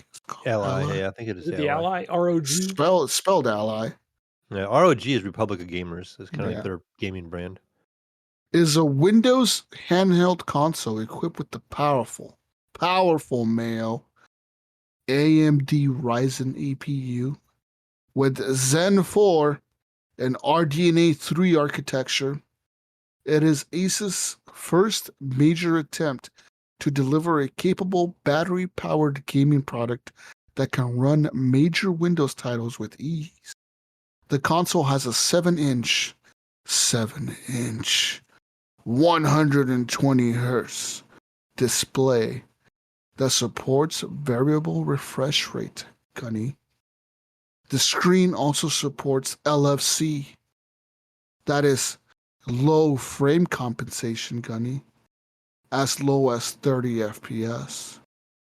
This is an important feature for those who prefer longer playtime at a cost of lower visual quality. According to the new information, the Ryzen Z1 series supports TDP from 7 watts to 35. Such TDP range is not available with AMD Ryzen 7040U Phoenix series. The company also confirms clock speeds for the Ryzen Z1 APU series, which are up to 5.1 gigahertz for extreme and 4.9 gigahertz for non-extreme. The integrated graphics clock up to 2.7 gigahertz and 2.5 gigahertz respectively. Furthermore, the consoles will feature 16 gigabytes of LPDDR5 6400 memory. So, the performances, right? You're asking. Cyberpunk 2077 on the Steamdeck, Gunny. It gets 39 FPS. On the Ally, on performance mode, it gets 48 FPS. On turbo mode, it gets 65 FPS. And on turbo plus AC, I don't know what the fuck that means. I watched the review. I don't. Yeah, I forgot what that was. 66 FPS. And on Ally silent mode, it gets 19 FPS. Elden Ring for our good friend Bill Garner II. It gets on Steamdeck at 720p medium resolution. It gets 25 FPS. On performance mode at 720p medium resolution, on the Ally, on performance mode, it gets 30 FPS. On turbo mode, it gets 33 FPS, but it's at 1080p low resolution. And on turbo plus AC mode, it gets 33 solid, Mayo. 33 frames per second at 1080p low. And on silent mode, it only gets 16 at 720p. But no one cares. Ouch. Silent mode is for the fucking hobos. No one cares about that shit. Okay? No one's going to be... Well, there are going to be people playing that, but that's going to be for the people that, they're not near a charging station. They're not going to up their wattage. Right. Right. You want to get, if you're really... a really long trip and you're trying to... A long trip. You're on the train, the bus, right? Yeah. For comparison, the Steamdeck launched or has currently an AMD Zen 2 processor with RDNA 2. As I said earlier, the Ally has a Zen 4 processor from AMD with RDNA 3. It also has a Ryzen C1 chip and an extreme version of it, while the AMD chip in the Steam Deck is an AMD Van Gogh. Also, the RAM, the memory in the systems. The Ally has 16 gigs of DDR5 6400 memory, while the Steam Deck has 16 gigs DDR5 5500 memory. It's fucking hobo Steam Deck. All right. Listen, Gunny. The display Listen up, Mayo. Is a big steamer. 7-inch 120 hertz variable refresh rate, 500 nits, 7 millisecond response time display on the Ally. On the HoboDeck, it is a 7-inch 1280 by 800 Hobo resolution, 60 hertz Hobo frame rate screen. Okay. It also supports on the Extreme and the Ally regular Wi-Fi 6E, Mayo. Wi-Fi. I have that. I have Wi-Fi 6E in my house. There you go. This thing's perfect for you. And Bluetooth 5.2, while the HoboDeck only does Wi-Fi 5. Who even uses Wi-Fi 5? That's so 2020. That was so long ago. That was like so 2022. Okay. And only Bluetooth 5. What a bunch of hobos. Fucking hobos over there. Fucking losers. Okay. All right. But it is a little more expensive, okay? But it's for the quality, Mayo. I'm like, listen, for the best version of the Z1 Extreme, it's $699, and for this HoboDeck is $649. For $50 more, are you getting a good value out of this, Mayo? Yeah, well, today's... Yeah, definitely. So what I want to say is, what do you think is going to happen? What do you think Steam's going to answer to this is going to be? I see a huge price drop. Not a huge one. Drop. Yeah. Maybe $5.99 to just drop at $50. We all know how technology seems to be working, and we know how hardware and stuff advances, other stuff becomes cheaper to make. It's worth less. So it's going to be less. It's not as advanced anymore. So like, you're talking, I can't remember what all you were saying, but like the Ryzen processor or whatever was like the 4, and the other one was like a 6 or something like that. Like that 4 is gonna be way cheaper for them to get and make compared to like the 6. So I could see them being able to like have less in their supplies that they need. That Steam would probably just have to answer this by dropping their price by at least $100. I think. You know what this thing can also do, Mayo, that the HoboDeck from Steam can't do? Game Pass? No. It can support an external GPU. Yeah, that was the other thing. I was like, up to a 4090 on this thing. I've watched nothing about this, but I have heard this. Okay, so I'm not really interested in one for myself, and if I was interested in portable gaming, I'd probably have a Steam Deck already. It's not for me. I don't have the time when I'm on the go. How does that work? Listen, bro, you don't ask questions. You got to watch the video. There's a couple of videos that shows the external. You watched the video, Gunny? Okay, because I had the opportunity, actually, one of my buddies from work last weekend bought a brand new PC to build. He asked me to come over and build it for him. And he bought a 4090. And I know they talked about that in the one video, I guess, like pairing it with a 4090. That 4090 is absolutely massive for the first thing. Like, that thing is huge. I was surprised. That thing weighs like 20 pounds. It literally comes with a stand. When you plug it in your motherboard, they can extend, so it becomes like a bracket, because it would probably just pull itself right out of the motherboard. It has that much weight. Oh yeah, you were telling me that. Yeah. No, but as far as this handheld goes, they're portable, so they're smaller. Right, but like, so if you You'd can have plug to see the video to see how it looks. Yeah, you can plug a real life GPU, and they said I heard somebody talking about it, and they said they use a sample of a 4090. Where is this 4090 drawing power? Because when we built this PC, it took 4 8-pin connectors to power this 4090. We plugged into a 1,000-watt power supply. But like, say if you have like this portable device, it's got a GPU slot on it, and you slide a GPU on there. Where's your GPU getting the power? That's a good question. It was like a quick video. I didn't see the 4090. The handheld can't do it. But the 70, I wouldn't think it. I didn't see it on the 90. I just saw it on the 4070. But it's way smaller for one. Yeah, I was just curious. That's something now, let me tell you, I got the answers for you right now. Okay. Listen. This is the answer. The ROG XG Mobile. Hit me with that shit, Gunny. The sound. Yeah. All right, listen, all right. The XG Mobile, ROG's exclusive XG Mobile ecosystem of external GPUs provide amped up horsepower and offer a built-in I/O hub, allowing higher bandwidth to flow devices with the proprietary PCIe connection. The XG Mobile features an NVIDIA GeForce RTX 4090 laptop GPU with the max TGP of 150 watts, allowing you to transform your Flow device from a mobile gaming laptop to a true battle station. So this is actually made for gaming laptops.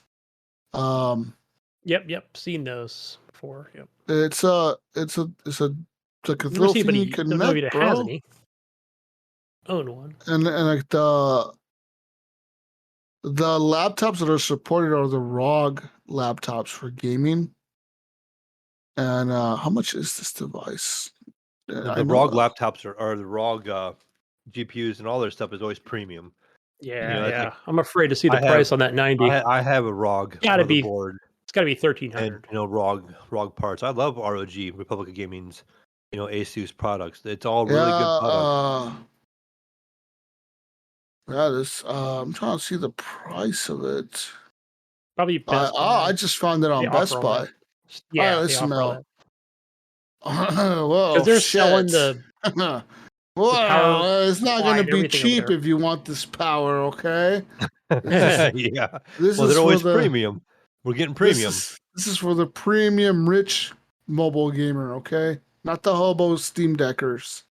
So I found one that's a 4090 equivalent, no, a 3080 equivalent on Best Buy.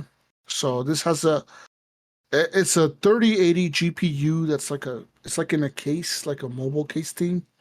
And it has like HDMI out and shit and like USB ports and like an Ethernet cable plug-in. But it has the 8-pin connector that goes into the top of the ROG Ally, right? There's an 8-pin connector on there.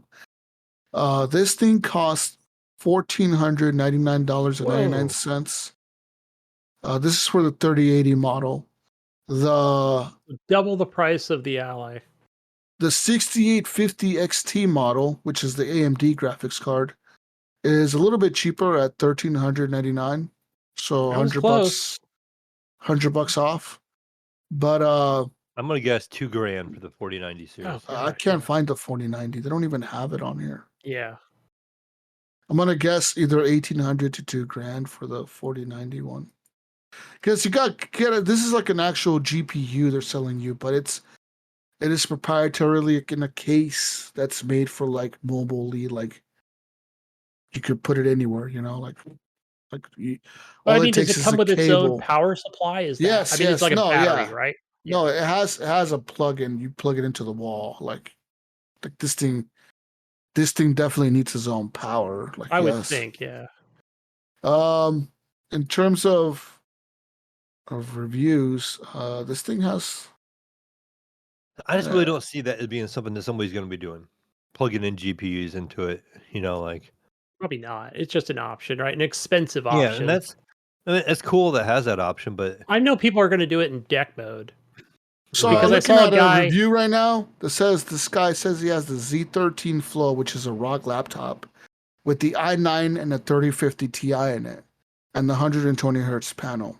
He says it's a great unit on its own, but when you pair it with this, I'm blown away.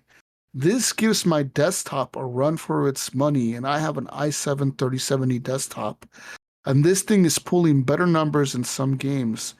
It's actually wild. I'm plugged up to a 1440p 165 hertz panel, and it's a very enjoyable experience with much better frame time than my desktop with comparable FPS.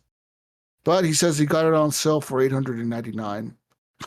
So he says it might not be worth it at MSRP, but if you catch a sale for less than $1,000, go ahead. But I mean, right now that the ROG Ally is coming out, I don't see these things going on sale anytime soon, right? Right. Yeah. Yeah. But if you can find one of these like used, maybe, right? Maybe. Yeah, maybe. Mm. Yeah, I think it's a great. I love the fact that like in the review where they're talking about the way you can tweak the GPU, the CPU, the wattage, right? Just like what do you call that, man? When you're doing that to your GPU, right? The turbo mode, overclock? Like your overclock. Thank stuff? you. Yeah. Right? I mean, that's what this guy was doing in the review. Like he's overclocking it, and that it was a big battery killer too, right? When he just had it like so like in turbo mode plus, and we're talking like I think it was like not even an hour, right? Or an hour and 23 minutes, right? When this thing is like at full power. But then, of course, that he had it in dock mode. And basically, he just, I don't even think there's an official dock for it. He just took a Steamdeck dock and like he just said, oh, it works fine. You just put it on there and, plug it in for the top. It kind of reminded me of isn't that how the Switch is? No, I guess it would be the Steamdeck, right? Plugs in the top. I'm not sure. Yeah, I can't remember. I think they, just plugs right in. Boom, you're using the power from the wall, and you can really, overclock this thing. And I was like, wow, I was really blown away by just all the different tweaks you could do for the game and the fan curve in this little handheld. And I was like, this is awesome, Bluetooth freaking mouse and keyboard, and you can use your Xbox controller if you don't want to use. Oh man, I was like, oh, this thing is amazing. I found it on sale for $1,000 from the Asus website. I'm gonna tell my kid. It's the 2021 model. He's a Razer fan. It's the 3080 GPU. It's $1,099.99. So it's $1,100. It's cheaper than from Best Buy, but you're buying it directly from. So was this originally marketed as like an upgrade for like your laptops? Yes, for the laptops. Yes. So basically, you can't really change your GPU in a laptop, So they must have came out with these. Right. You can plug it into your laptop and just make it more powerful. Yep. It bypasses. Tech it's the same could do it, yeah, but it's the same concept as like when you have a motherboard with integrated graphics. When you plug that graphics card into it, you're bypassing the integrated graphics you're using your graphics card. That's probably what this thing does, except it was a portable option. So basically, And it's just a little box. It's a little like a rectangle, little black box.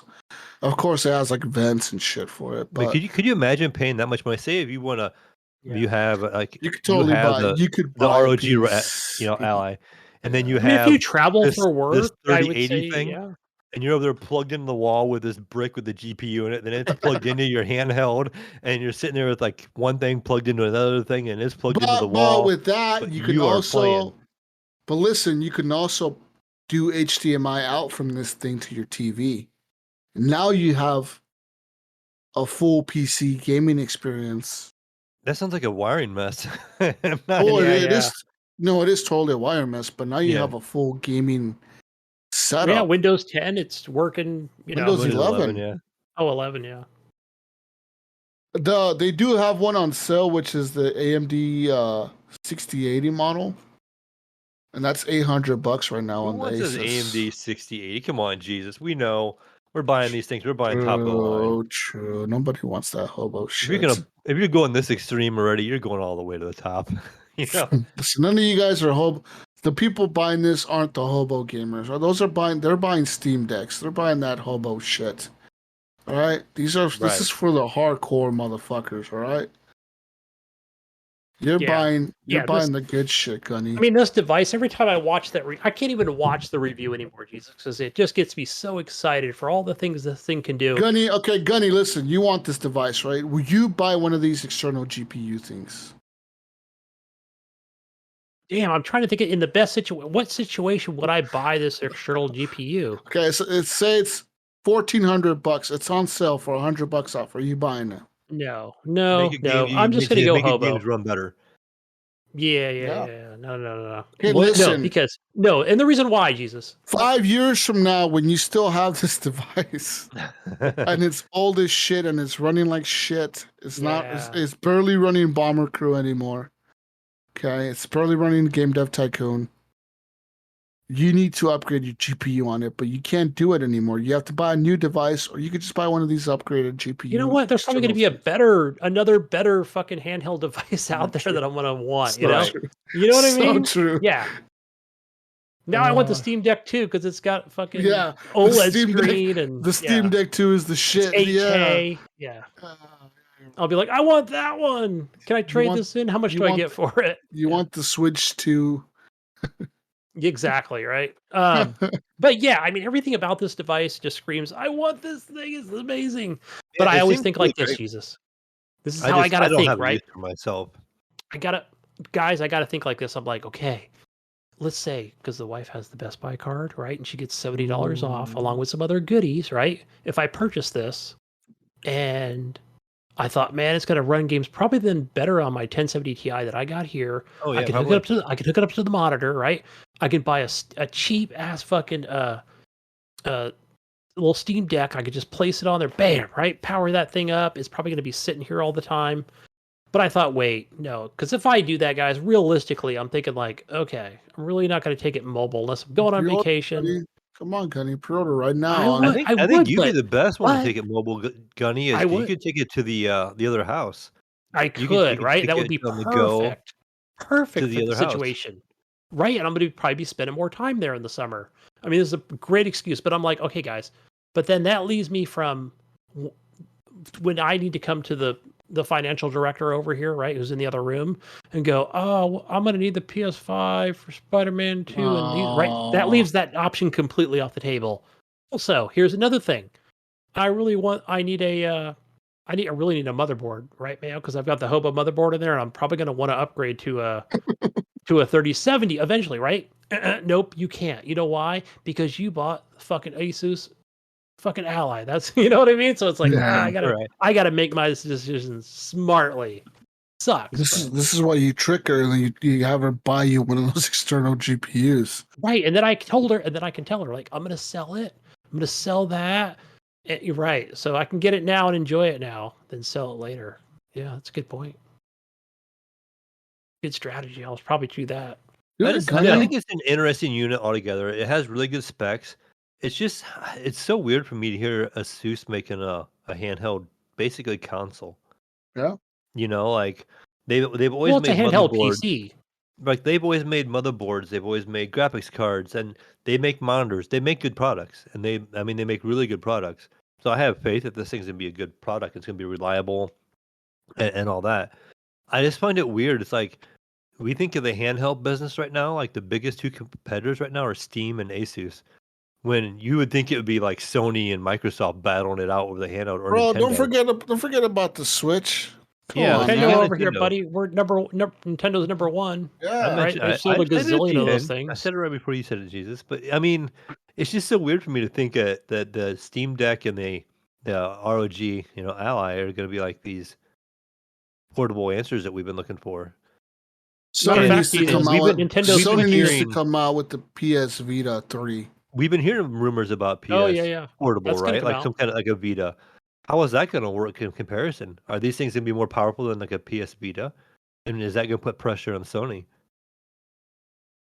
No, it doesn't have to be, right? It doesn't have to be, more powerful. Why? Because it's going to have the games. I don't know, because it'll have the exclusives. PlayStation guys like their power. And they like, it's got to be this or it'll that. Probably be $5.99, but hey, play Spider-Man, play God of War, right? So that'll sell its own. Yeah, and I do understand. I know, like Bill's excited for this because of the ability to Game Pass is gonna be way easier to put on there. And I guess that one podcast I was listening to, they seem to think that these two are like Microsoft kind of worked with them or helped maybe give them money. Phil promoted it during his. There's like Game Pass like advertisement all over it, I guess. Podcast. Yeah, this thing comes with 3 months of Game Pass. Yeah, like they bundle Game Pass with it, and then there's like Game Pass on the box or something like that. Like they're pushing Game Pass with it. It says Game Pass right on the fucking banner on Best Bill Buy. even had one sitting behind him. It says ROG Ally, and it shows it on the banner, and it says Xbox Game Pass. You know what that means, Jesus? They're going to buy Republic of Gamers. No, Microsoft's they're not. buying them next. Yeah.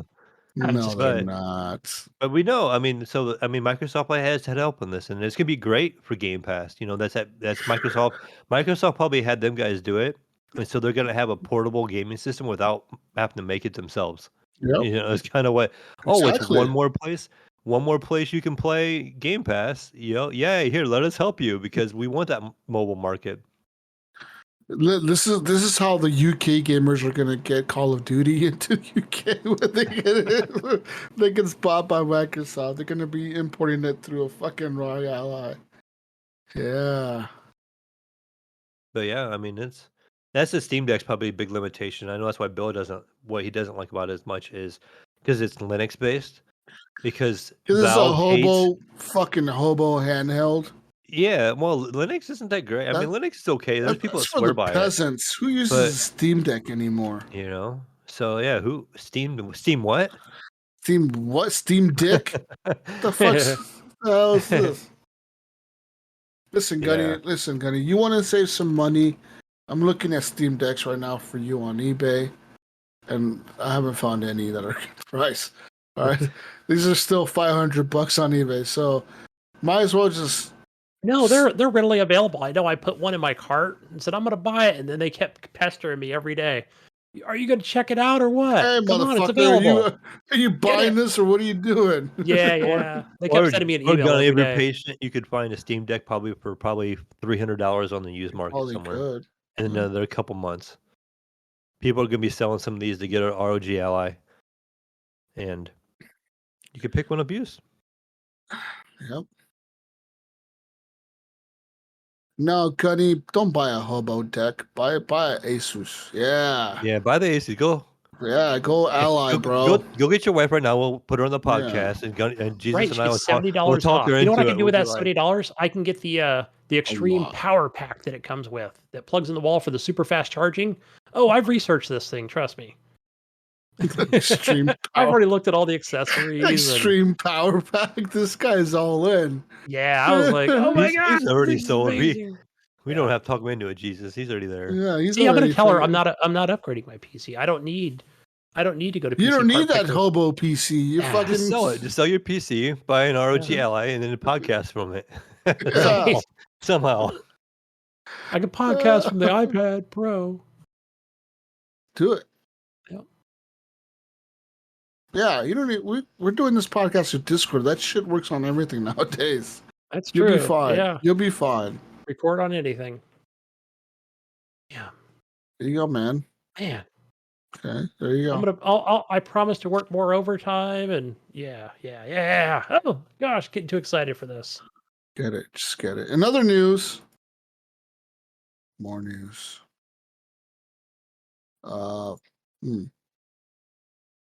Private Division PD has announced a new publishing partnership with Pokemon developer Game Freak. It will publish a new action-adventure game from Game Freak meant to be a new IP for the developer. Codename Project Bloom. Game Freak and Private Division state in the press release the new IP is expected to launch during Private Division's parent company Take-Two's fiscal year 2026. Alongside this news, Game Freak has released the first piece of concept art for the Project Bloom.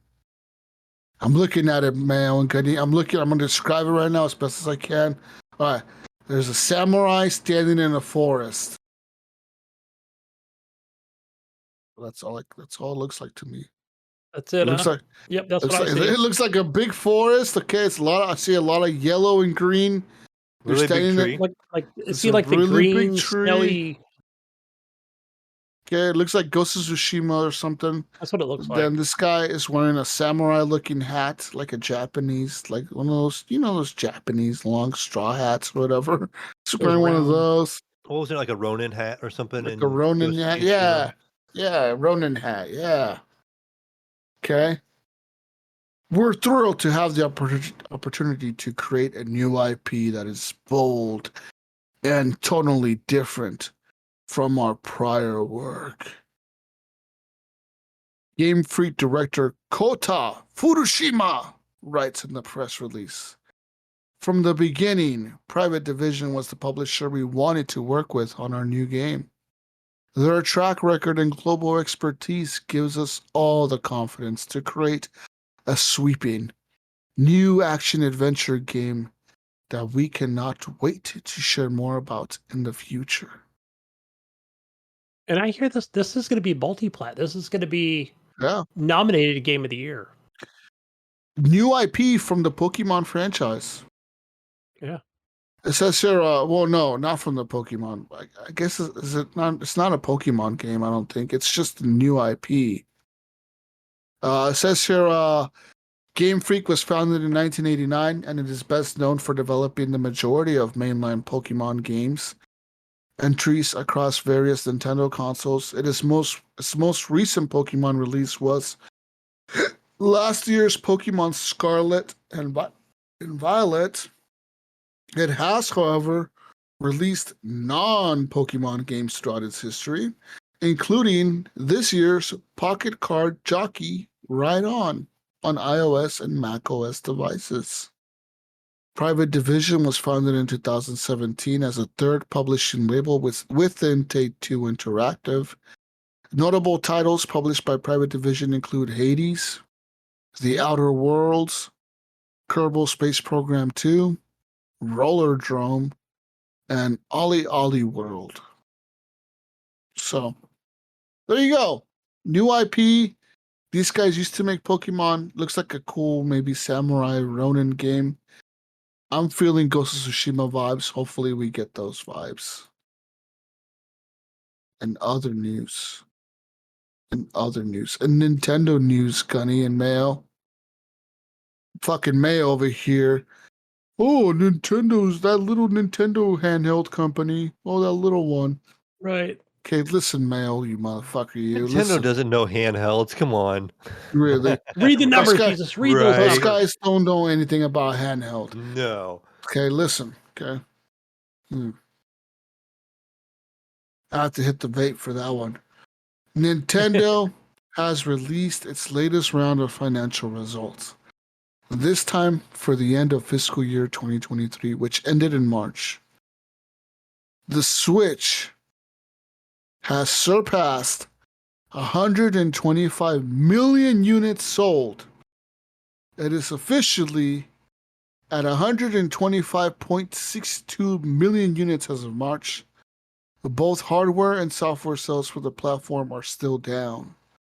Hardware is down from 23.6 million units sold in fiscal year 2022 to 17.97 million in fiscal year 2023, representing a 22% decline.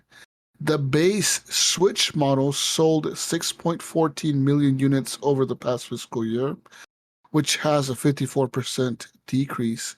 And the Switch Lite sold 2.62 million units for a 29.2% decrease, while the Switch OLED model, however, sold well at 9.2 million units, representing a 58% increase in sales year over year.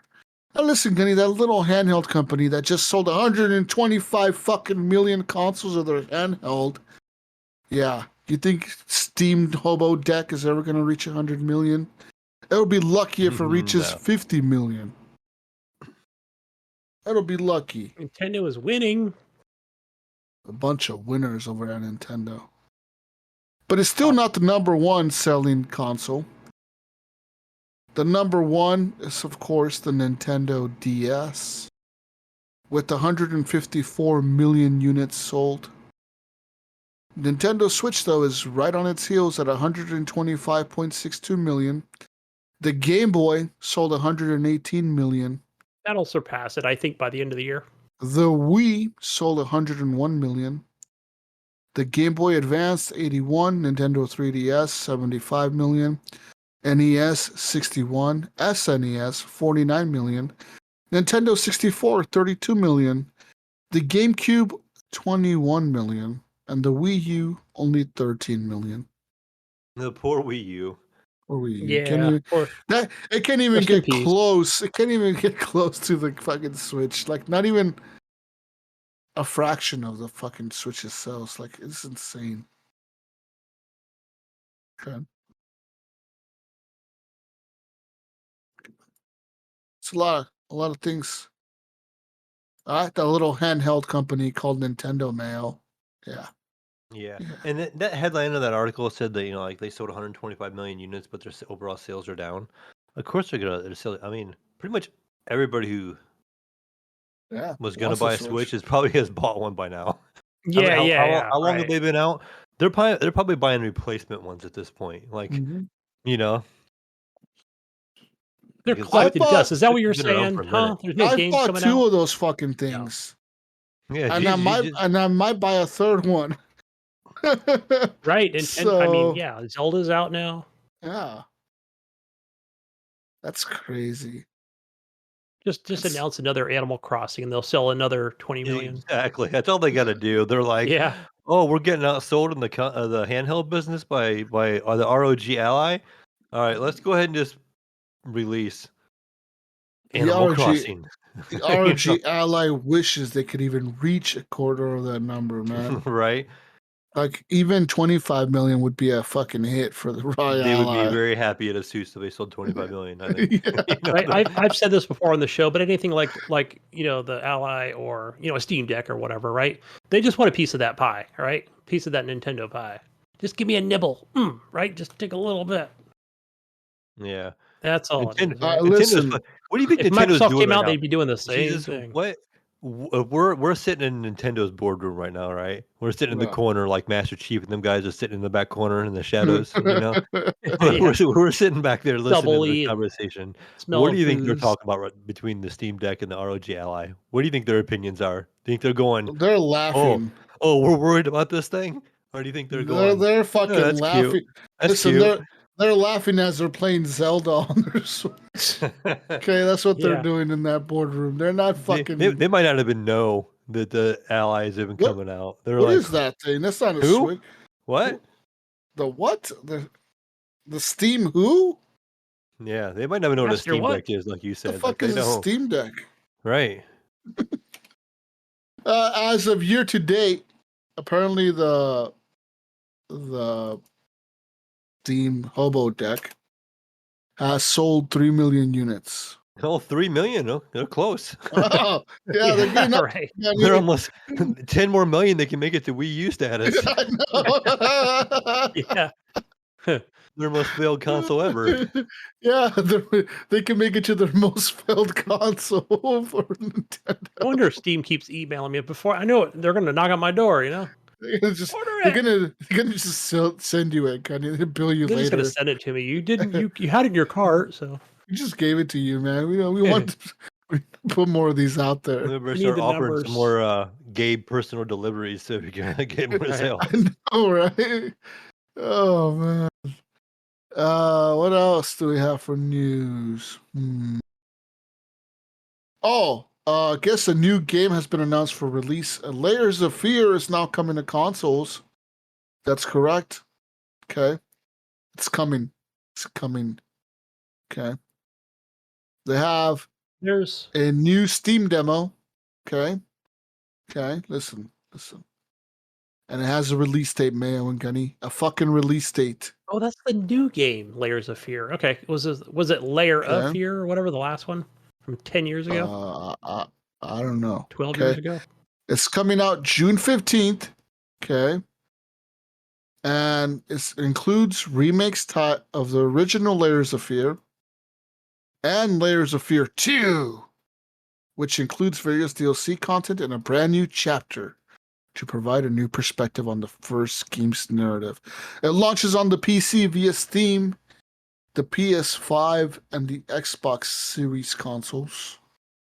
There's that. So the game was completely recreated in Unreal Engine 5. So they include all kinds of modern graphical upgrades like ray tracing, HDR, volumetric lighting. So there's that. So yeah, Layers of Fear is coming, guys. It also has a demo on Steam right now, Mayo, if you want to check it out. Did you look at the details? I was trying to look at that earlier, Jesus, because I either heard or read today that, I don't know, it was like a 2 or 5 hour, it was a lengthy demo that you get.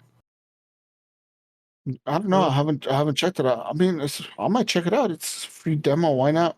Yeah. In other news, Xbox has now confirmed their Summer Game Showcase, Gunny, for June 11th. Okay. You excited?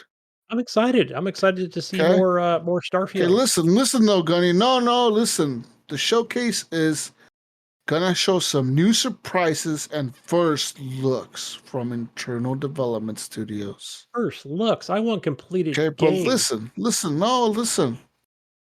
And then after they're done with it, right afterwards, the Starfield Epic Showcase will begin. So they're gonna do like the regular showcase and then the Starfield Showcase right after it. Like it's one, then the other. You're gonna get all the info for all the Xbox all the time, Mayo.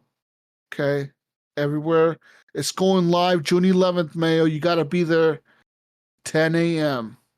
Pacific time, 1 p.m. Eastern. It's going to be live on YouTube, Twitch, Facebook. Live, Gunny. All right, okay. I'll be there. Okay, that's right.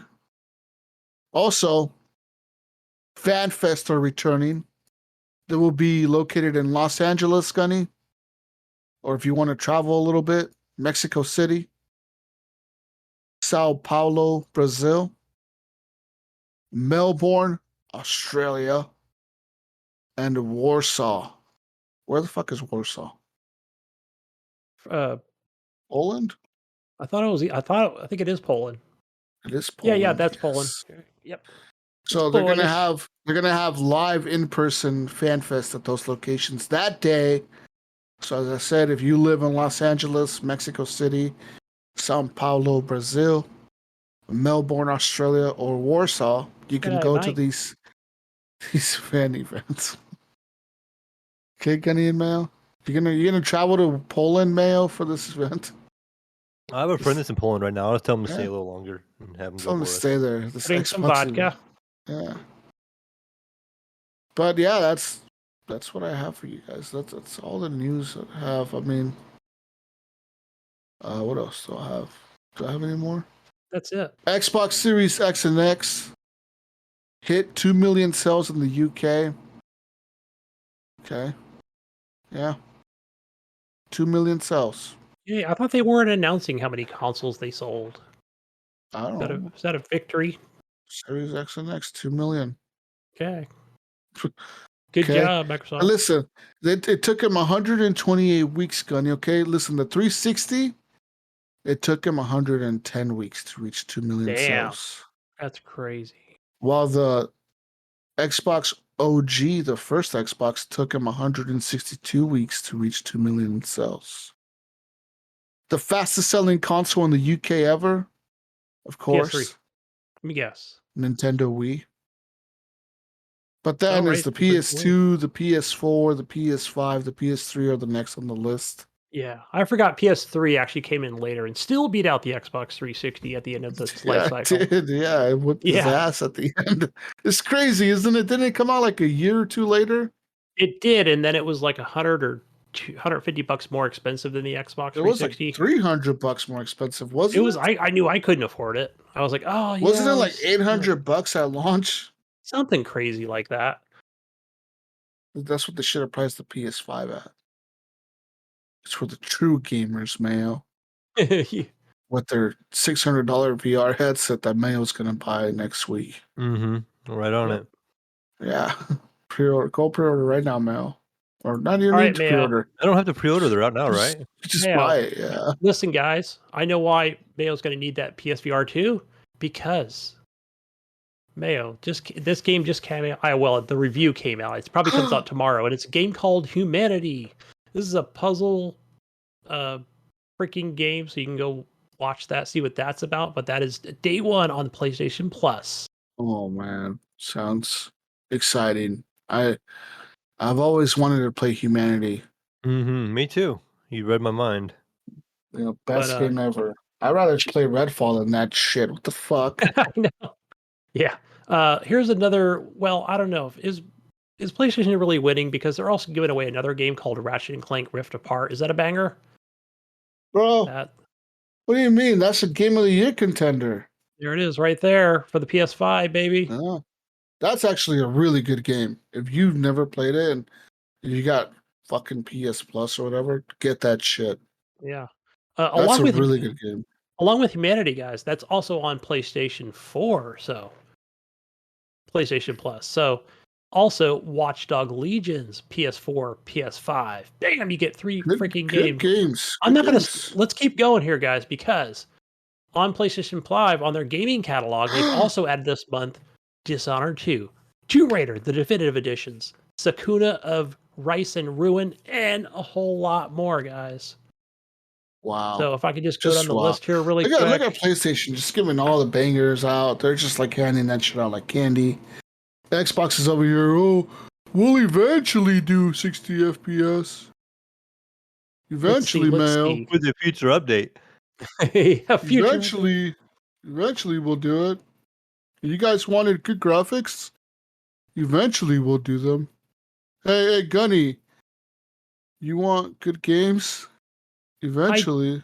I gotta give you the money now? Yeah. Give me the money now. Eventually we'll give you eventually we'll give it to you, right? That's true, man. I don't think so, man. I'm gonna come over to the PlayStation, guys, because on the PlayStation Plus catalog, you are getting Conan Exiles on the PS4. Wow. Just go through some of the good ones here. You got Rain World, that's PS4. That's got to be an exclusive. I don't know if that one is or not. Let's see. You got some good kitty stuff here. Oh, here we go, Mayo. Oh, we've got some premium classics here. Siphon Filter, Logan Shadow, PS4, PS5. That game is a fucking legend. Let me tell you that. You know much of that game I played on the original PlayStation? Or no? Was it? Yeah, PS1 or PS2. That game's so good. That's no joke. Another one called Pursuit Force. PS4, PS5, not looking so great. Ooh, Ghostbusters, the video game remastered. PS4. Yeah, a lot of good ones coming to PS Plus in the catalog. The gaming catalog, guys. So go ahead and grab that. Moving on over to, all right, Jesus, here we go. Here's ready for some beggars for the Xbox, okay? Xbox Games for Gold, right? Remember that? That still exists. That's still a thing that you can actually get on your console and over on, PC. But they probably they just play on your fucking console itself. Hey, listen, Humanities is actually pretty good. Yeah, it got great scores. Great fucking reviews here, man. There's a lot of puzzles to do. There's creative mode. IGN gave it a 90. They give Redfall like a fucking 6. Yeah, wow. It looks like a puzzle game, Gunny and Mail. And like you're guiding a bunch of people to like do different things. Yeah, I can imagine that game is gonna look pretty cool in VR. But Jesus, listen up. Star Wars Episode 1 Racer. I know that game is old as hell, but you get that in another game called HOA. Just HOA. They couldn't afford the other letters, so. Was that the fucking housing authority? Fucking Homeowners Association. Yeah. Like a homeowners association. Yeah. Fucking. All right. It's just about time for me to go here, guys. But I'm going to try to get through this really quickly. Xbox Game Pass. Let's see. I just grabbed these from the PC, but that is Fuga Melodies of Steel 2. I know you've never heard of it, Jesus, but trust me, you want to download these because you can. Because you can. That's why I want you to get them, right? Because you can just click get. Shadowrun returns on the PC. Let's see. Off memory. I think it's There's like 3 Shadowrun games that you can get. One of them's Hong Kong, and I forgot the other one. So I believe these games were already out on Game Pass. Maybe they were out on the console, but now they're coming to the PC as part of the Game Pass. Because I played the Hong Kong one already. Moving over to enough of that Xbox stuff. Over to Epic, guys. The Epic Store. Very important. You do get some free stuff here, and that is The Sims 4, the Daring Lifestyle Bundle. It's daring. It's on Steam. Go claim it. Play it. And that's all I got. So, yeah, I'm out of here, guys. Go find me over on Xbox, Gunny Chief. That's on Steam. That's on Epic.